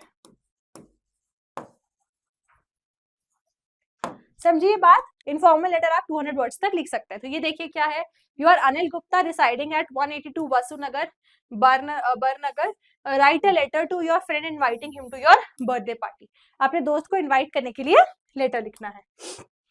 कैसे लिखेंगे, देखिए सेंडर्स एड्रेस, किसको भेज रहे हैं आप, ठीक है, कौन था, सॉरी कौन भेज रहा है ये, तो आपका जो एड्रेस है आप वो लिख दीजिए, डेट लिख दीजिए, किस फिर उसके बाद देखिए ये यहाँ पे आपको रिस्पेक्टेड सर मैडम लिखने की नीड नहीं होती है फॉर्मल जैसी। यहाँ आप क्या लिख सकते हैं, डियर ग्रैंड मदर या डियर फ्रेंड या डियर फादर, आप जो भी है ये वर्ड डियर यूज कर सकते हैं, ठीक है। फिर आप हमारा अपना पैराग्राफ लिखेंगे, उसको भी ऐसे ही डिवाइड कीजिए, introductory paragraph, body, concluding paragraph, yours faithfully Garima, या आपका जो भी उसमें नाम है, प्रिया आपका नाम है तो आप वो लिख दीजिए बस, योर्स फेथफुली और प्रिया। इसका फॉर्मेट इतना स्ट्रिक्ट नहीं होता है, याद रखिए फॉर्मेट अच्छे से याद करके जाइए, इसके मार्क्स हैं, इसमें हम हमारे ज्यादा से ज्यादा मार्क्स स्कोर कर सकते हैं सेकेंड अटेम्प्ट में। चलिए अब आते हैं हमारे लॉन्ग राइटिंग में। लॉन्ग राइटिंग में आता है हमारा पैराग्राफ। पैराग्राफ का कुछ भी नहीं होता, आपको सिंपल से एक टाइटल डालना है, ये देखिए एक टाइटल और बॉडी, ठीक है। बॉडी में वो देखिए हमारे ये 4W + 1H वाला फॉर्मूला याद रखिए। क्या है ये हमारा एक बहुत स्पेशल फॉर्मूला है। 4W मतलब हु, व्हेन, वेयर, वाई, ये सारी चीजें लिखनी है, और 1H मतलब हाउ। ये सारी चीजें हमारी बॉडी में अच्छे से आनी चाहिए। तो हमारी बॉडी और टाइटल लेके लिखना शुरू कर देंगे। ये होता है हमारा पैराग्राफ। फॉर एग्जाम्पल आपको मैंने बोला कि मेंटल हेल्थ पे ही पैराग्राफ लिखिए, तो आप एक लिखेंगे सीधे इंपॉर्टेंस ऑफ मेंटल हेल्थ। उस पर आप 2 पैराग्राफ लिख दीजिए। उसमें आप अच्छे से लिखिए क्या, कैसे, क्या स्टेप्स लिए जा सकते हैं, क्या इंपैक्ट होते हैं, उसको सोल्यूशन क्या होता है। बस आप 2-3 पैराग्राफ में इतना लिख सकते हैं, बेसिकली 100 to 120 वर्ड्स में। इसको स्कोर करना ईजी है, ये सेक्शन बी भी ईजी है, हमें इसमें अच्छे मार्क्स लाने हैं। फिर आती है रिपोर्ट। अब रिपोर्ट देखिए, जब भी कोई सेलिब्रेशन हुआ है, कोई फंक्शन हुआ या कोई इवेंट हुआ है, तो उसकी जानकारी को लिखने को हम बोलते हैं रिपोर्ट। रिपोर्ट का भी थोड़ा बहुत फॉर्मेट होता है, आइए देखते हैं कैसे करते हैं उसको। ये देखिए ध्यान से, सबसे पहले क्या लिखेंगे, यहाँ पे हेडलाइन। ये क्या है, हमारी हेडलाइन। फिर बायलाइन। बायलाइन मतलब किसने, तो यहाँ आपका जो भी नाम होगा वो लिख दीजिए। फॉर एग्जाम्पल मेरा अंशिका नाम है, तो मैं लिख दूंगी बाय अंशिका। ठीक है। उसके बाद क्या हम डिटेल्स लिखेंगे। डिटेल्स में देखिए मैंने आपको बताया what, where, when and how. ये 4W + 1H फॉर्मेट में हमें लिखना होता है। ये चीज याद रखिए, बहुत इजी रहेगा। फिर हमको हमारा पूरा लिखना होता है। कुछ एक्स्ट्रा डिटेल्स अगर आपको लगता है उसमें ऐड करनी चाहिए, डेट, टाइम, वेन्यू वगैरह, तो आप वो ऐड कर सकते हैं। फिर उसके बाद कमेंट कैसे है वो। ये फॉर्मेट याद रखिए अच्छे से। इसका सबसे पहले टाइटल, हेडिंग, कंटेंट है, सिंपल सब कुछ, बस आपको अच्छे से याद करना है।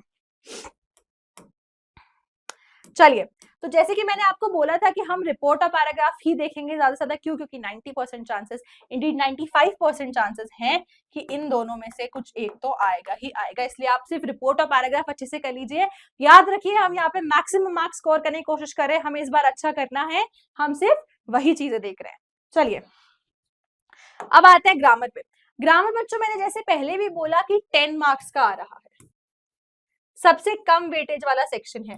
तो अगर आपको लगता है कि आपसे बिल्कुल नहीं हो पा रहा है, अगर आपको कुछ छोड़ना है, तो वो सिर्फ ये सेक्शन है। कोशिश कीजिए कि ऐसा ना हो, पर आपको अगर नहीं हो पा रहा है तो ग्रामर छोड़ने से हमें सिर्फ 10 मार्क्स का नुकसान होगा। मतलब अब हमें टोटल 70 में से मार्क्स स्कोर करने हैं 80 की जगह, तो वो हमारे लिए और भी आसान हो जाएगा। पर फिर याद रखिए कि सेक्शन ए, बी और डी में पूरी मेहनत करनी है। चलिए, यहाँ पे मैं आपको कुछ सैंपल क्वेश्चंस बता रही हूँ कैसे आ रहे हैं। देखिए, have you dashed complaint against us, इसमें से क्या आएगा, मच, मेनी, सम, एनी। अब देखिए एनी वर्ड का भी होता है कभी कोई नेगेटिव या क्वेश्चन फॉर्मेट में। यहाँ क्वेश्चन है तो यहाँ क्या आ जाएगा, एनी कंप्लेन अगेंस्ट अस, क्या आपको मेरे खिलाफ कोई कंप्लेन है। ये नेगेटिव क्वेश्चन के सेंस में यहाँ पे यूज हुआ है। एक बात हम अच्छे से याद रखेंगे कि मच यूज कर सकते हैं। देखिए जब भी आप नहीं समझ पाएंगे आखिर इसमें क्या है, ये प्रपोजिशन है, वर्ब है, कैसे करेंगे, तो उसको नॉर्मली पढ़ने की कोशिश कीजिए। हैव यू मच कंप्लेन्स, क्या तुम्हारी बहुत सारी, ये सब हो नहीं सकता। मैनी हो नहीं सकता, सम हो नहीं सकता, एक ही सही ऑप्शन लग रहा है, वो है एनी। ठीक है, चलिए नेक्स्ट देखते हैं। There are dash precious books in the library, each, any, some, much. Each का मतलब क्या होता है, हर एक। क्या हर एक किताब प्रेशियस हो सकती है, ऐसा नहीं हो सकता है। एनी, कोई प्रेशियस किताब, यहाँ पे कोई नेगेटिव क्वेश्चन नहीं है, हम नहीं कर सकते। सम प्रेशियस, कुछ प्रेशियस, कुछ खास किताबें, ये हो सकता है। मच भी नहीं आ सकता, तो यहाँ क्या आएगा, सम। चलिए, my friend lives dash in New Delhi, in, at, on, to, on. देखिए इन कब होता है, किसी जगह पर, तो ये हो सकता है। एट मतलब कोई स्पेसिफिक प्लेस पर, दिल्ली मतलब अगर हमारे लिखा होता है इन दिल्ली एट बसंत विहार, ठीक है, कोई स्पेसिफिक, कोई एग्जैक्ट जगह, तब हम एट लिखते हैं। इनटू मतलब किसी चीज के अंदर, तो ऐसे तो हो नहीं सकता। जैसे he is pouring water into the glass, into, तो ऐसे फॉर एग्जाम्पल ये ग्लास है तो वो उससे डाल रहा है, तो उसको हम ऐसी चीज को इनटू बोलते हैं। ऑन मतलब उसके ऊपर, तो वो हो नहीं सकता, क्या आएगा, इन। चलिए, we are dash a match today, we are, अब ये देखिए ये क्या है, टुडे लिखा हुआ है, खेलेंगे, ये कौन सा टेंस है, हम बहुत इजीली समझ सकते हैं, ये फ्यूचर टेंस है। खेलेंगे, टुडे मतलब आज होने वाली चीज है तो ये फ्यूचर है। प्लेइंग, क्या आईएनजी फॉर्म आएगा? आईएनजी किसके साथ आता है हमेशा? याद रखिए कंटिन्यूअस फॉर्म के साथ, ये नहीं हो सकता। टू प्ले ये हो सकता है, प्लेड मतलब पास्ट ये हो नहीं सकता, प्ले ये सिंपल फॉर्म हो नहीं सकता। क्या आएगा यहाँ पे? We are going to play. ठीक है, चलिए। The child cried for milk, अब इसको हमको पास्ट कंटिन्यूअस में करना है, तो हर बार ना एक फॉर्मूला होता है हमारे टेंसेस का जो हम ऑलरेडी देख चुके हैं, हमें वो फॉर्मूला याद करना होता है। यहाँ पे क्या है देखिए, यहाँ पे verb plus was were plus ING plus object, ये सब्जेक्ट। ठीक है, तो subject plus was were plus ING plus object, ये होता है हमारा कंटिन्यूअस का, पास्ट कंटिन्यूअस का फॉर्मूला। सिमिलरली ऐसे ही कर देते हैं, the child cried for milk, the child was verb का ING form, crying for milk, simple ऐसे। ठीक है, चलिए आगे बढ़ते हैं। Mr Gupta teachers us Hindi, इसमें क्या वॉइस बदलनी है, वॉइस मतलब एक्टिव से पैसिव करना है हमको। तो देखिए एक्टिव वॉइस में क्या होता है, हम ना सब्जेक्ट पे ज्यादा फोकस करते हैं, हमारा फोकस जो है वो सब्जेक्ट पे रहता है। पैसिव वॉइस पे वो जो फोकस है वो ऑब्जेक्ट पे आ जाता है, तो हमें पैसिव वॉइस में ऑब्जेक्ट पे ज्यादा फोकस करना होता है। तो देखिए यह ऑब्जेक्ट क्या है, हिंदी, यहाँ पे मिस्टर गुप्ता पे ज्यादा फोकस है कि मिस्टर गुप्ता हिंदी पढ़ाते हैं। अब हमें क्या करना है, पैसिव वॉइस में हमें कैसे करना होता है कि हिंदी मिस्टर गुप्ता के द्वारा पढ़ाई जाती है। ठीक है, तो mister Gupta teachers us Hindi, Hindi is taught by mister Gupta. समझिए बात, टीचर्स का थर्ड का वर्ब फॉर्म चेंज हो जाएगा टॉट में। ठीक है, सीता डज नॉट सिंग, इसका हमको क्या करना है, कंबाइन यूजिंग नीदर नॉर, हमको ये एक ही क्वेश्चन है, Sita does not sing, Sita does not dance, इसको हमको कंबाइन जोड़ देना है। इसको कैसे जोड़ना है, नीदर नॉर, नीदर नॉर का मतलब पता है, जैसे हम बोलते हैं ना ही उसे नाचना आता है और ना ही गाना, वैसे ही नीदर होता है, ये भी मतलब ना ये आता है और ना ही ये आता है, ऐसे केस में हम नीदर नॉर यूज करते हैं। हम इसको कैसे लिखेंगे, Sita neither sings nor dance. ठीक है, ना ही सीता नाचती है ना ही गाती है, तो Sita neither sings nor dance. चलिए, he gets his salary he start spending no sooner than, अब हमको क्या, नो सूनर मतलब मिलते ही वो ऐसा करने लगता है, इसका ये मतलब होता है। तो कैसे करेंगे, no sooner he gets his salary then starts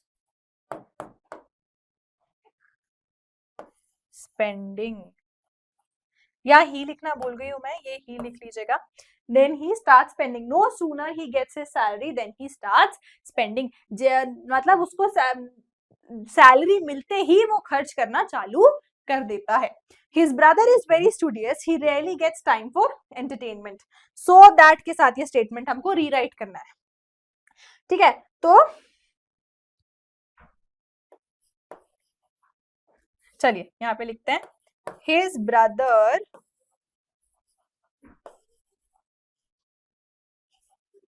is so studious that he rarely, फिर उसके बाद से पूरा statement, gets time for entertainment. ठीक है, his brother is so studious मतलब वो इतना मेहनती है कि उसको शायद ही समय मिलता है एंटरटेनमेंट के लिए। देखिए यहाँ मैं आपको एक एक अभी ग्रामर पूरी पढ़ा नहीं सकती हूँ, मैं सिर्फ आपको सैम्पल क्वेश्चंस बता रही हूँ कि अगर आप ग्रामर की तैयारी कर रहे हैं तो आपको ऐसे क्वेश्चंस की तैयारी करके जाना है। The boy is my cousin, the boy is wearing a red shirt, combine the sentences. अब इन सेंटेंसेस को हमको कंबाइन करना है, इसको एक मिलाना, तो हम कैसे लिखेंगे? The boy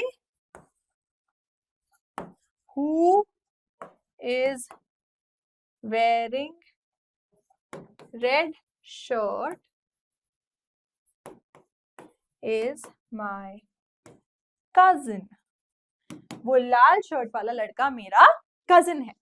If they do not work properly, they will be punished. Rewrite using unless in place of if. If की जगह unless के साथ ये statement बनाना. देखते कैसे बनते हैं. unless देखिए unless किसको रिप्लेस करता है? unless वर्ड किसकी जगह यूज होता है? if not, नेगेटिव कॉनोटेशन को, ठीक है? तो ये हम ये नॉट हटा सकते हैं यहाँ पे. unless they don't work properly,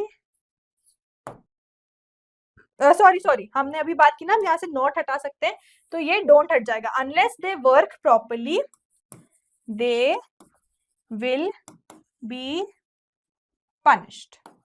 क्या याद रखना है हमको? unless जो है वो if not की जगह यूज होता है. not, तो यहाँ पे जो not लिखा है वो इसके if not से कैंसिल हो जाएगा, क्योंकि इसका मतलब ही if not होता है. चलिए, as soon as the boy saw the principal, they became silent. Rewrite using no sooner than. हमने ऑलरेडी किया है कैसा क्वेश्चन. क्या करेंगे? देखिए, no sooner than the boys saw the principal, they became silent. ठीक है, ऐसे हमको ये सब करने हैं.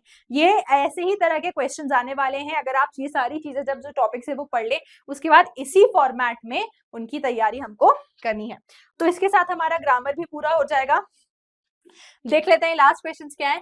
वी लिव है since 1952. Supply the correct form of verb. तो हम यहाँ रह रहे हैं मतलब कंटिन्यूस, अभी भी रह रहे हैं वहां. तो ये क्या हो जाएगा? वी आर लिविंग है. ठीक है, वो फॉर्मूला याद रखिए कीजिए कंटिन्यूस का. Subject plus was were plus verb plus ING plus object. ठीक है. Her pen puts ink some she in. Arrange the words in sentence. देखिए, ऐसे क्वेश्चंस को कैसे अप्रोच करना है. सेंटेंस का स्ट्रक्चर क्या होता है? Subject plus verb plus object. एक सेंटेंस ऐसे ही बनता है. सब्जेक्ट होती है, वर्ब होती है, ऑब्जेक्ट होता है. सबसे बेसिक स्ट्रक्चर यही है. सब्जेक्ट ढूंढते हैं. सबसे पहले क्या है? शी. फिर क्या? फिर वर्ब क्या है? पुट्स. अब इसके बाद इसमें जो और चीजें हैं, ऑब्जेक्ट क्या है? पेन. ये सबसे लास्ट में आएगा, ये मैं समझ गई. मैं अगर यहाँ पेन लिख दूं, ठीक है. अब क्या बचा है? पुट्स सम इंक इन हर पेन. तो यहाँ पे जो एक्शन हो रहा है वो लिखेंगे. यहाँ पे एक्शन भी तो आता है, मतलब ये तो देखो सबसे बेसिक स्ट्रक्चर है, पर हर सेंटेंस के हिसाब से वर्ब मतलब और फिर एक्शन जो हुआ वो ऑब्जेक्ट. रीअरेंज करने के लिए ये चीज हमेशा याद रखना. शी पुट्स, अब यहाँ क्या आएगा? सम इंक इन हर पेन. और हमारा स्टेटमेंट बन जाता है, हमारा सेंटेंस रीअरेंज हो जाएगा. ठीक है. Neha said I want to open this bag. Change into indirect speech. मतलब इनडायरेक्ट स्पीच मतलब क्या कि अब ये कोई इसकी हमको स्पीच बदलनी है, वो बदलनी. कैसे करेंगे इसको? Neha said I want to open this bag. So क्या हो जाएगा यहाँ पे? Neha said that she wanted to open that bag. ठीक है, ये हो जाएगा इसका इनडायरेक्ट फॉर्म. चलिए, अब स्टार्ट करते हैं, बहुत ही इंपॉर्टेंट सेगमेंट, याद रखिए हमको सेकंड अटेम्प्ट मिला है, हमें मैक्सिमम मार्क्स स्कोर करने हैं और हमारा सेक्शन डी है 44 मार्क्स का। तो अब आपको यहाँ पे जितने भी क्वेश्चंस हैं ये आपको सब अच्छे से करके जाने हैं, शॉर्ट आंसर्स, लॉन्ग आंसर्स, इनको बहुत ही अच्छी तरीके से करना है क्योंकि अब ये सारे इंपॉर्टेंट क्वेश्चंस हैं। चलिए क्वेश्चन नंबर 1 से स्टार्ट करते हैं। ये हमारा एक्सट्रैक्ट है from prose of Flamingo book. हाँ, ये जो फ्लेमिंगो बुक है, देखिए ऐसा लग रहा है कि ये जो है वो डीप वाटर से ही आएगा, इसलिए आप डीप वाटर का जो लाइन बाय लाइन एक्सप्लेनेशन का वीडियो है वो जरूर देखिए।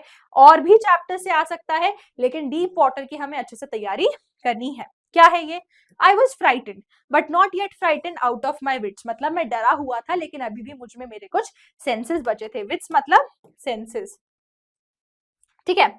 On the surface I had a chance to cry, मतलब जब मैं ऊपर था तब मेरे पास चिल्लाने का मौका था। But my voice was paralysed, पर मेरी आवाज बैठ गई थी, मैं कुछ बोल नहीं पा रहा था। माई माउथ वुडंट ओपन, मेरा मुंह ही नहीं खुल रहा था। I was stiff rigid with fear, मैं डर से बिल्कुल वहां पे एकदम स्टिल खड़ा हो गया था, डर गया था। I tried to shout but no sound came out, मैंने चिल्लाने की कोशिश करी पर मेरे मुंह से आवाज नहीं निकल रही थी। Then I tried to call for help, to call for mother, nothing happened, मैंने बहुत कोशिश करी कि मैं चिल्लाऊं, अपनी माँ को पुकारूं, पर मैं ऐसा नहीं कर पाया। तो ये क्या है? ये हमारे डीप वाटर चैप्टर जो कि विलियम डॉगलस ने लिखा है। एक चीज और याद रखिए बच्चों, हर चैप्टर के जो ऑथर है उसका नाम याद करके जाना है हमको, नेसेसरीली हर चैप्टर के ऑथर का नाम याद करना बहुत ज्यादा इंपॉर्टेंट है। चलिए क्या क्वेश्चंस है, आपको एक से एक्सट्रैक्ट दिया रहेगा, उसमें से क्वेश्चन पूछेंगे, आपको जवाब देना है। What situation is the speaker in, क्या सिचुएशन है भाई स्पीकर की? तो वो बहुत डरा हुआ है, ही इज ड्राउनिंग, वो डूब रहा है पानी में, वो बहुत डरा हुआ है, and he is not able to speak anything. इस उसमें ही सारे आंसर्स रहेंगे जो आपको देखकर लिखने हैं। हाँ चलिए, Why was the speaker unable to shout or call for help? क्यों नहीं चिल्ला पा रहा था? Because his voice was paralyzed, उसकी आवाज रुक गई थी, because of fear, वो डर गया था, इस कारण उसकी आवाज बैठ गई थी, वो कुछ बोल नहीं पा रहा था। What does this passage reveal about the speaker's emotional state? ये पैसेज हमको क्या बता रहा है स्पीकर के इमोशनल स्टेट के बारे में? That he is very terrified, कि वो बहुत डरा हुआ है फियर से और उसके अंदर कुछ भी करने की हिम्मत नहीं है। सारे क्वेश्चंस आपको एक्सट्रैक्ट से मिल जाएंगे, अच्छे से एक्सट्रैक्ट पढ़िए, लेकिन एक्सट्रैक्ट समझने के लिए हर चैप्टर का जो लाइन बाय लाइन एक्सप्लेनेशन है वो आपको देखना पड़ेगा, तो वो आप ध्यान से करके जाइए। चलिए अब एक एक्सट्रैक्ट हमने पोएट्री के लिए से भी लिया है क्योंकि ऐसा भी क्वेश्चन आने वाला है। ये हमको लगता है थिंग ऑफ ब्यूटी से ही आएगा या माय मदर एट 66। ये दोनों चैप्टर जो है वो इंपॉर्टेंट है, ये अच्छे से कर लीजिए।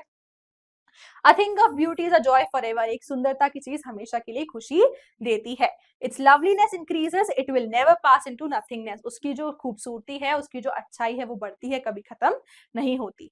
But still will keep a boar quiet for us and asleep, bore मतलब किसी, जैसे पेड़ की छांव होती है वैसे ही पेड़ की छांव की तरह वो बहुत अच्छा होता है, जिसमें हम सो सकते हैं, जिसमें हम हेल्दी रह सकते हैं, जिसमें हम खुश रह सकते हैं। Full of sweet dreams and health and quite breathing, जिसके अंदर हम मीठे मीठे सपने देख सकते हैं और अपनी हेल्थ को अच्छा रख सकते हैं। किसकी पोयम है ये? जॉन कीट्स की, ठीक है, जॉन कीट्स की पोयम है थिंग ऑफ ब्यूटी। क्या पूछा है? What does the poet say about Joy of beautiful thing, कि वो कभी भी खत्म नहीं होती और हमेशा बढ़ती रहती है। What is meant by a bore quiet for us, bore मतलब एक ऐसी छांव जिसके अंदर हम आराम से सो सकते हैं और अच्छे सपने देख सकते हैं। What does beauty affect our, sorry, how does beauty affect our health and mind, beauty हमारे हेल्थ और माइंड को कैसे अफेक्ट करती है? वो हमको शांति देती है, वो हमको कामनेस देती है, वो हमको खुश रखती है और हमें हेल्दी फील करने में मदद करती है। चलिए अब एक लास्ट प्रोज एक्सट्रैक्ट देख लेते हैं विस्टास बुक का, जो कि है द एनिमी चैप्टर से। किसने लिखा है इसको? पर्ल एस बक ने, ठीक है। चलिए, if the man were whole he would take him to the room where he had his patients, तो वो क्या बोल रहा है? मैन वर होल मतलब जब वो जो प्रिजनर ऑफ वॉर था, जो अमेरिकन प्रिजनर ऑफ वॉर था, उसकी बात करें कि उसको इतनी चोट लगी हुई है, अगर वो पूरा सही होता तो थोड़ी बहुत चोट होती तो शायद उसको वहां ले जाते जहां और पेशेंट्स थे, but this man was not whole, लेकिन ये पूरा नहीं था, ये बहुत ज्यादा चोटिल था। He was wounded and he was a prisoner, वो बहुत चोट लगी हुई थी और वो एक कैदी था, वो वॉर का, हमारे एनिमी कंट्री का इंसान था। He must decide what to do with him. तो ये क्या है, बैकग्राउंड क्या है इसका, जब डॉक्टर सदाओ को वो शोर के पास मिलता है तो वो सोचते हैं इसके साथ क्या करें, ये तब का एक एक्सट्रैक्ट है। चलिए, who was the man referred in the above line, कौन है ये man, he is an American prisoner of war, ठीक है, जो उसको चोट लग गई और वो शोर के पास आ गया। Why was the speaker confused about taking him to the room? क्योंकि वो एक अमेरिकन प्रिजनर था और वो उसकी देशभक्ति के अगेंस्ट था अगर वो एनिमी देश की मदद करता तो। What dilemma does the situation present? क्या मिल रहा है, ये एक डायलेमा मतलब संघर्ष, डॉक्टर सदाव संघर्ष के बीच में है कि क्या ऐसे इंसान की मदद की जाए या नहीं की जाए, क्योंकि एक तरफ उनकी देशभक्ति है तो दूसरी तरफ इंसानियत है जो कहती है कि उसको बचा लेना चाहिए। चाहिए, अब हम देखते हैं हमारे short questions from flamingo book. जो भी है, आपसे जो भी क्वेश्चंस आएंगे ये क्वेश्चंस बहुत इंपॉर्टेंट हैं और आपको ये क्वेश्चंस एग्जाम में करके जाना बहुत ही ज्यादा जरूरी है। चलिए, what France expected to be prepared with for school that day? क्या प्रिपेयर करना था, पार्टिसिपल्स, याद है आपको,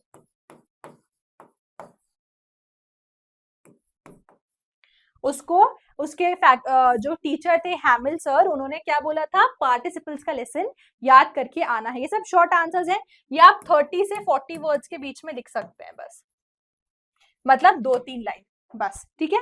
What did France notice that was unusual about the school? क्या देखा फ्रांस ने, वो लास्ट लेसन वाले जो चैप्टर है उसमें क्या अनयूजुअल था, कि बहुत शांत था, there was no bustling in the school, there was no sound, all the villagers were sitting in the room, ये सब नॉर्मल नहीं था, ये सब क्या था, अनयूजुअल था। What makes the city of Firozabad famous? अब वो जो बैंगल मेकिंग इंडस्ट्री वाला चैप्टर है, तो क्या फेमस था फिरोजाबाद की सिटी में, उसकी ग्लास बाउलिंग इंडस्ट्री। ये सारे क्वेश्चंस बहुत जरूरी हैं, इसके आंसर्स हमको अच्छे से करके जाना है। ग्लास बाउलिंग इंडस्ट्री और बैंगल मेकिंग फेमस था, ठीक है। How in your opinion can Mukesh realise his dreams? कैसे पूरे कर सकता है, अगर मुकेश अपना ये जो काम है ग्लास बाउलिंग इंडस्ट्री का वो छोड़ देता और एक फॉर्मल एजुकेशन लेता, एक फॉर्मल पढ़ाई करता और डिटर्मिनेशन के साथ अगर करता तो ही वो अपने सपने पूरे कर सकता था। चलिए, Why was Crofter so talkative and friendly with Peddler? अब वो जो रैट ट्रैप वाला चैप्टर है, रैट ट्रैप वाले चैप्टर से क्वेश्चन है ये कि वो जो क्रॉफ्टर था वो पेडलर के साथ इतना ज्यादा बात क्यों कर रहा था, क्योंकि वो जो क्रॉफ्टर था he was a very lonely and alone man, उसको बात करने के लिए कोई होता नहीं था, तो उसको चाहिए था कि वो अपने दिन भर की बातें किसी को बताए, इसलिए वो इतनी ज्यादा बातें उससे कर रहा था। Why do you think the servants thought Gandhi ji to be another peasant? अब ये इंडिगो चैप्टर का क्वेश्चन है हमारे, ठीक है।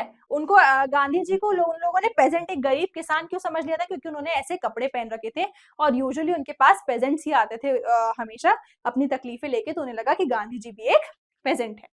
Subbu is described as many sided genius, list 4 of his special abilities. तो अब ये पोएट एंड पैनकेक्स, याद है हमको वो चैप्टर पोएट एंड पैनकेक्स का क्वेश्चन है, सुबु की क्वालिटीज बतानी है। तो देखिए, first was he was a genius, he was a director, a writer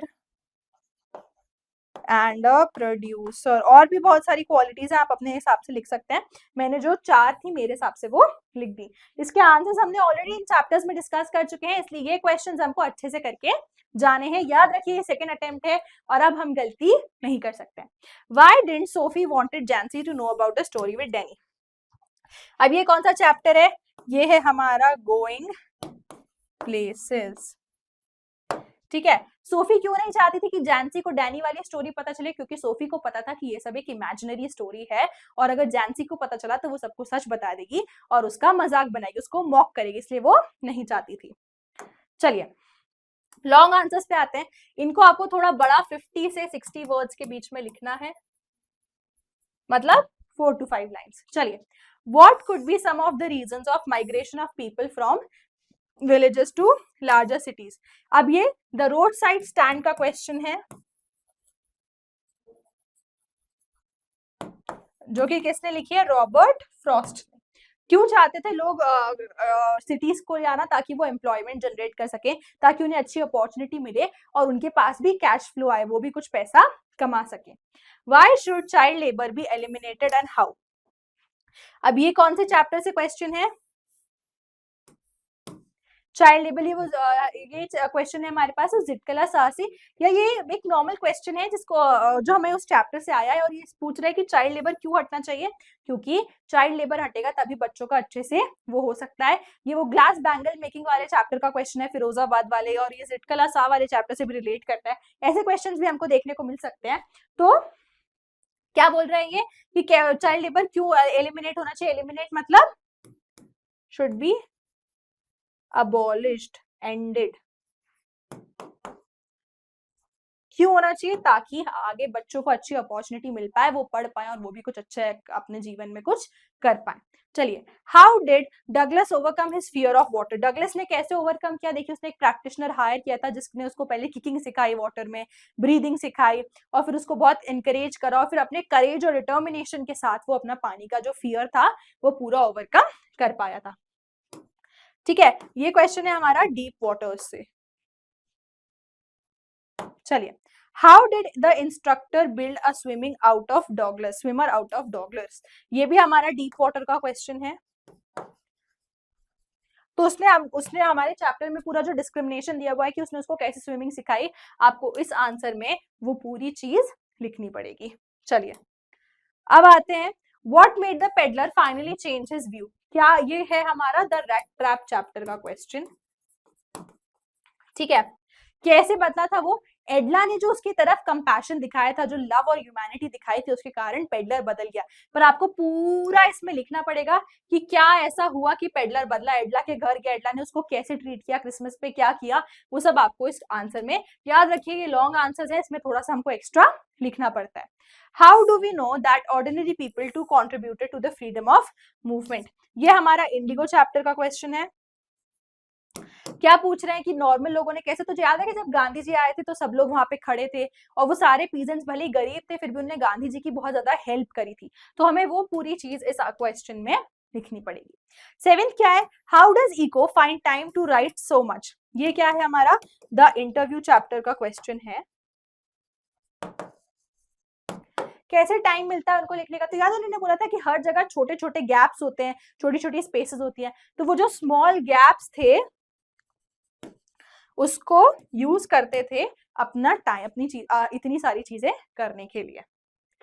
चलिए आगे देखते हैं। अभी टेक्सचुअल क्वेश्चन फ्रॉम पोएट्री है हमारे। सबसे पहले शॉर्ट आंसर्स देखेंगे। What are young trees described as sprinting in the poem my mother at 66? या पोएम उन्होंने दी ऑलरेडी, ये क्वेश्चन है द मदर एट 66 का। तो वो यंग ट्रीज को स्प्रिंटिंग, दौड़ता हुआ क्यों बताया है? देखिए, पहले वो एक मेटाफर, एक कॉन्ट्रास्ट है कि माँ जो है वो बहुत ज्यादा उनकी बुढ़ी हो गई है, वो अब ज्यादा कुछ काम नहीं कर पाती, और पेड़ बहुत यंग है। तो वो डिफरेंस दिखाने के लिए दो चीजों के बीच में उनको स्प्रिंटिंग बोला है। और दूसरा रीजन क्या है कि जो उनकी कार है वो आगे की तरफ बढ़ रही है, तो उन्हें ऐसा लग रहा है कि पेड़ पीछे की तरफ भाग रहे हैं। चलिए, what will counting up to 12 and keeping still helps us to achieve? ठीक है, अब इन्हें क्या बोला है कि क्या इस चीज से 12 तक गिनने का क्या मतलब है?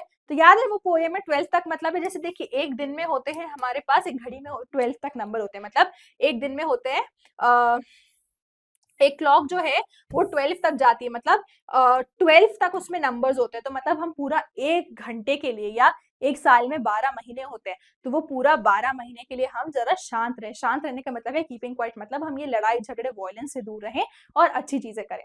तो ये आंसर अब में आपको वो पूरा लिखना पड़ेगा, वो जो पूरा कॉन्सेप्ट है 12 तक का। चलिए, What makes human beings love life in spite of troubles and suffering? क्या ऐसी चीज है जिसके कारण इंसान को जीवन अच्छा लगने लगता है जबकि उसके जीवन में ट्रबल्स और सफरिंग्स होती है? ये क्वेश्चन है द थिंग ऑफ ब्यूटी का। और वो जो पुराना क्वेश्चन था जो अभी हमने देखा, वैसे तो आई होप आपको सब ऑलरेडी पता है, पर ये कीपिंग क्वाइट का क्वेश्चन है। पोएम जो है हमारी कीपिंग क्वाइट, उसका क्वेश्चन है। ठीक है, चलिए। हाँ, ये है द थिंग ऑफ ब्यूटी का क्वेश्चंस कि क्या हमें, तो जो सुंदर चीजों की जो सुंदरता होती है, जो नेचर की चीजों की जो सुंदरता होती है, वो हमें हमेशा अपनी सफरिंग्स और ट्रबल से दूर रखती है, ये उसमें बताया गया है। Why is grandeur associated with the mighty dead? मतलब ग्रैंडियोर मतलब कुछ बहुत बड़ा काम, माइटी डेड मतलब जो लोग बहुत बड़े लोग मर गए उनके साथ क्यों बोला गया है? क्योंकि उन्होंने अपने जीवन में इतने बड़े बड़े काम करे हैं, इसलिए उस चीज को ग्रैंडियोर, उसको बहुत ही शान वाली बात समझी गई है। ये क्वेश्चन भी द थिंग ऑफ ब्यूटी का है और इसका आंसर आपको अच्छे से प्रिपेयर करके जाना है। What is suggested by image massive weight of uncle's wedding band? अब ये कौन सा क्वेश्चन है? ये है आंट जेनिफर्स टाइगर का क्वेश्चन। और वो क्या बोला गया है कि उनको उस वेडिंग रिंग को इतना भारी क्यों बताया गया है? क्योंकि उस शादी में बहुत ज्यादा रिस्पॉन्सिबिलिटीज हैं जो सिर्फ आंट के ऊपर आ गई हैं, जिसके कारण वो दब गई हैं, मतलब वो रिस्पॉन्सिबिलिटीज इतनी भारी है कि उनकी उंगलियां आप उठ भी नहीं पाती। तो आपको वो पूरी चीज यहाँ पर इस क्वेश्चन में लिखनी है। चलिए, अब इसके लॉन्ग आंसर्स देखते हैं। What symbol from nature does the poet invoke to say that there can be life under apparent stillness? तो वो ऐसा क्या बोलता है कि भले कितनी भी शांति हो लेकिन फिर भी जीवन चल रहा है। तो हमको यहाँ पे अगेन कीपिंग क्वाइट वाले चैप्टर में से ये चीज करनी है। चलिए, summarise the poem my mother at 66। पूरी पोएम की समरी लिखनी है कि वो पोएम हमसे क्या कहना चाहती है। ये पूरी जो है ये बेसिकली ये लॉन्ग आंसर्स में जो है उसका पूरा एसेंस हमने ना हर, अगर आप वीडियोस देखेंगे पुरानी तो हर उसमें थीम को अच्छे से फोकस किया है, थीम पे बहुत ज्यादा फोकस किया है कि क्या थीम है। तो हमको बेसिकली इन दोनों क्वेश्चंस में उसको अच्छे से समझाना है। चलिए, शॉर्ट आंसर्स देखते हैं विस्टास के। Do you think that the third level was a medium of escape for Charlie? अब ये क्वेश्चन है द थर्ड लेवल का, जिसको लिखा है जैक फिनी ने। अब क्या चार्ली के लिए थर्ड लेवल एक एस्केप, एक भागने का तरीका था? तो हाँ, वो अपनी जीवन की परेशानियों से, अपनी सफरिंग से इतना ज्यादा परेशान हो चुका था कि उसके लिए थर्ड लेवल जो है एक अब वो भागने का, अपनी परेशानियों से दूर निकलने का एक तरीका बन गया था। What was Dr. Sidao? Sorry, who was Dr. Sidao? Where was his house? कौन थे, उनका घर कहाँ था? शोर के पास था? सी के कैसा घर था? ये हमने पूरा डिस्कस कर चुका है और आपको यही चीज उसमें लिख के आनी है। ये है द एनिमी चैप्टर का क्वेश्चन। चलिए, who is Mister Lamb? How does Derry get into his garden? ये है ऑन फेस ऑफ इट का क्वेश्चन। ये सारे क्वेश्चंस बहुत इंपॉर्टेंट है। मैं इसका सब कुछ ऐसे डिटेल में डिस्कस नहीं कर रही हूँ, बस एक आइडिया बता रही हूँ कि आपको आंसर में क्या लिखना होगा, पर आप इसका आंसर अच्छे से तैयार कीजिए करेंगे क्योंकि ये हमारा सेकेंड अटेम्प्ट है और अब हमें इसमें कोई भी गलती नहीं करनी है। तो कौन थे मिस्टर लैम? मिस्टर लैम एक डिसेबल्ड आदमी थे जो जिनका बहुत पॉजिटिव व्यू था सोसाइटी की तरफ। और डेरी कैसे गया? डेरी वो दीवार कूद के चला गया था लेकिन उसको पता नहीं था कि अंदर कोई है। ये सब चीजें आपको इस क्वेश्चन में लिखनी पड़ेंगी। चलिए, What will Maharaja do to find the required number of tigers to kill? अब ये क्वेश्चन है टाइगर किंग का। और महाराजा ने क्या किया था? उन्होंने एक ऐसी प्रिंसेस से शादी की थी जिनके राज्य में बहुत ज्यादा टाइगर्स हैं, तो वो चीज आपको पूरी यहाँ पर लिखनी पड़ेगी। Why is Antarctica the place to go to understand the Earth's past, present and future? तो धरती का भूत, भविष्य और वर्तमान जानने के लिए हमें एंटार्क्टिका क्यों जाना पड़ेगा? तो उसमें उन्होंने अच्छे से बताया है कि पास्ट के लिए जो हमको है वहां पे फॉसिल फ्यूल्स दिखते हैं, फॉसिल फ्यूल्स और रिमेन्स मिलते हैं जानवरों के, ठीक है। प्रेजेंट के लिए वहां पे क्लाइमेट्स और वेदर, और फ्यूचर के लिए की जो प्रॉब्लम्स और थ्रेट्स हैं, ये सब चीजें जानने के लिए हमें एंटार्क्टिका जाना जरूरी है, पर ये सब आपको डिटेल में लिखना है। What will Dr. Sadao and his wife do with the man? क्या किया था? उसको भगा दिया था धीरे से एक बोट में बिठा के। और क्या कैसे भगाया था? खाना दिया था उसको, टॉर्च दी थी उसको, बोला था फ्लैश करना। वो सारी चीज आपको इस आंसर में लिखनी होंगी। ये भी है द एनिमी चैप्टर का क्वेश्चन और ये था journey to the end of the world. चलिए, What is it that draws Derry towards Mr. Lamb in spite of himself? ऐसा क्या है कि डेरी जो है वो मिस्टर लैम की तरह खिंचाया? तो आपको वो जो पूरी उनकी कॉन्वर्सेशन है, जो पॉजिटिव एस्पेक्ट है उसका, वो जो नेगेटिव एस्पेक्ट है लोगों को देखने का और कैसे वो बदला, वो सब कुछ इस आंसर में लिखना होगा। और ये है ऑन फेस ऑफ इट का क्वेश्चन। चलिए, With this we have finished the entire question answers जो कि important थे। ये सारे questions तो आपको बहुत अच्छे से करने हैं। याद रखिए ये वो questions है जो बार बार MP बोर्ड इंग्लिश के एग्जाम में रिपीट हुए हैं, और ये मत भूलिए कि ये हमारा सेकेंड अटेम्प्ट है। हमें इसमें सबसे ज्यादा से ज्यादा मार्क्स स्कोर करना बहुत ज्यादा इंपॉर्टेंट है। एक और चीज जो आपको याद रखनी है यहाँ पे, वो ये है कि देखिए, रीडिंग सेक्शन में मिनिमम 10 मार्क्स हमने डिस्कस किया, लाना ही इजी है। राइटिंग सेक्शन में 8 मार्क्स लाना बहुत इजी है 12 में से। ग्रामर एक ऐसी चीज है जो मैं आपको अलाउ कर रही हूँ कि अगर आपके पास टाइम नहीं है, आपको बिल्कुल भी समझ नहीं आ रहा, तो आप एक बार शायद स्किप कर सकते हैं, पर फिर भी जो इजी टॉपिक्स है उनको देख के जाइए, जो हो सकता है, जो आपको लग रहा है सही है। और सबसे इंपॉर्टेंट चीज है कि अटेम्प्ट करके आइए। अटेम्प्ट करने की कोई नेगेटिव मार्किंग नहीं है।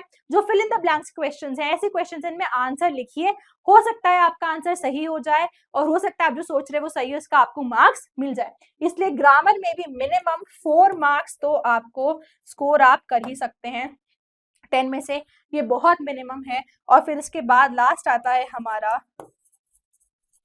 लिटरेचर, जो कि हमारा 44 मार्क्स का है। इसमें से 30 मार्क्स तो आप स्कोर कर ही सकते हैं। अगर आप सिर्फ ये क्वेश्चंस भी करके जाएंगे तो अच्छे से, जैसे हमने बताए हैं वैसे, आप 30 मार्क्स तो स्कोर कर ही सकते हैं। तो मतलब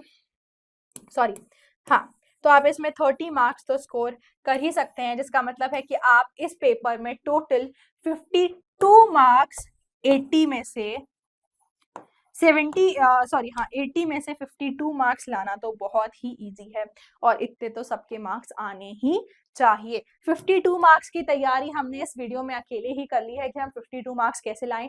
याद रखिए, रीडिंग में अनसीन पैसेज,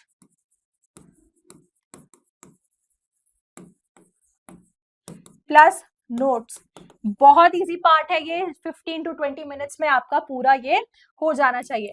राइटिंग में फॉर्मेट्स और कंटेंट कैसे लिखना है इसका बहुत ध्यान रखिए। एक और बहुत इंपॉर्टेंट चीज, जो शॉर्ट राइटिंग के क्वेश्चन है उसमें बॉक्स बनाना भूल के नहीं आएंगे।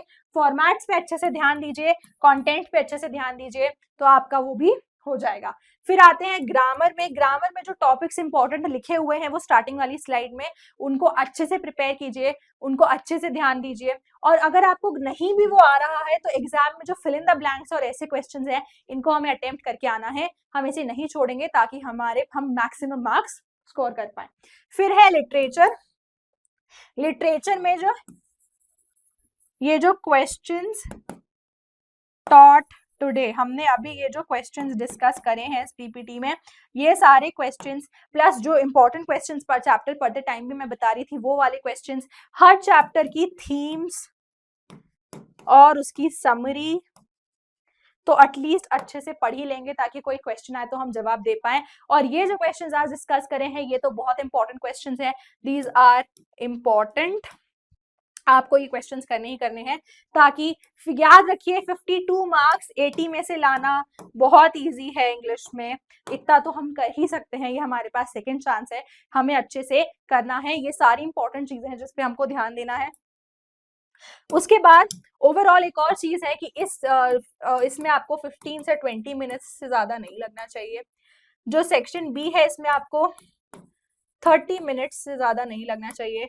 ग्रामर में आपको 15 मिनट्स से ज्यादा नहीं लगना चाहिए, ठीक है। और फिर बचा हुआ जो पूरा टाइम है विच इज अराउंड 2 आवर्स, 3 घंटे के पेपर में, ये आप अपना लिटरेचर को दे सकते हैं। इसमें से थोड़ा टाइम अगर आपको लगता है तो आप बचा के और ऊपर दे सकते हैं, या आप 20-25 मिनट तक स्ट्रेच कर सकते हैं, इसको थोड़ा स्ट्रेच कर सकते हैं, लेकिन इससे ज्यादा टाइम इन चीजों में नहीं देना है। ये पूरी चीज अपने दिमाग में अच्छे से रखिए। ये हमारा सेकेंड अटेम्प्ट है, हमें इस बार करना ही पड़ेगा, ये हमारी सेकेंड चांस है।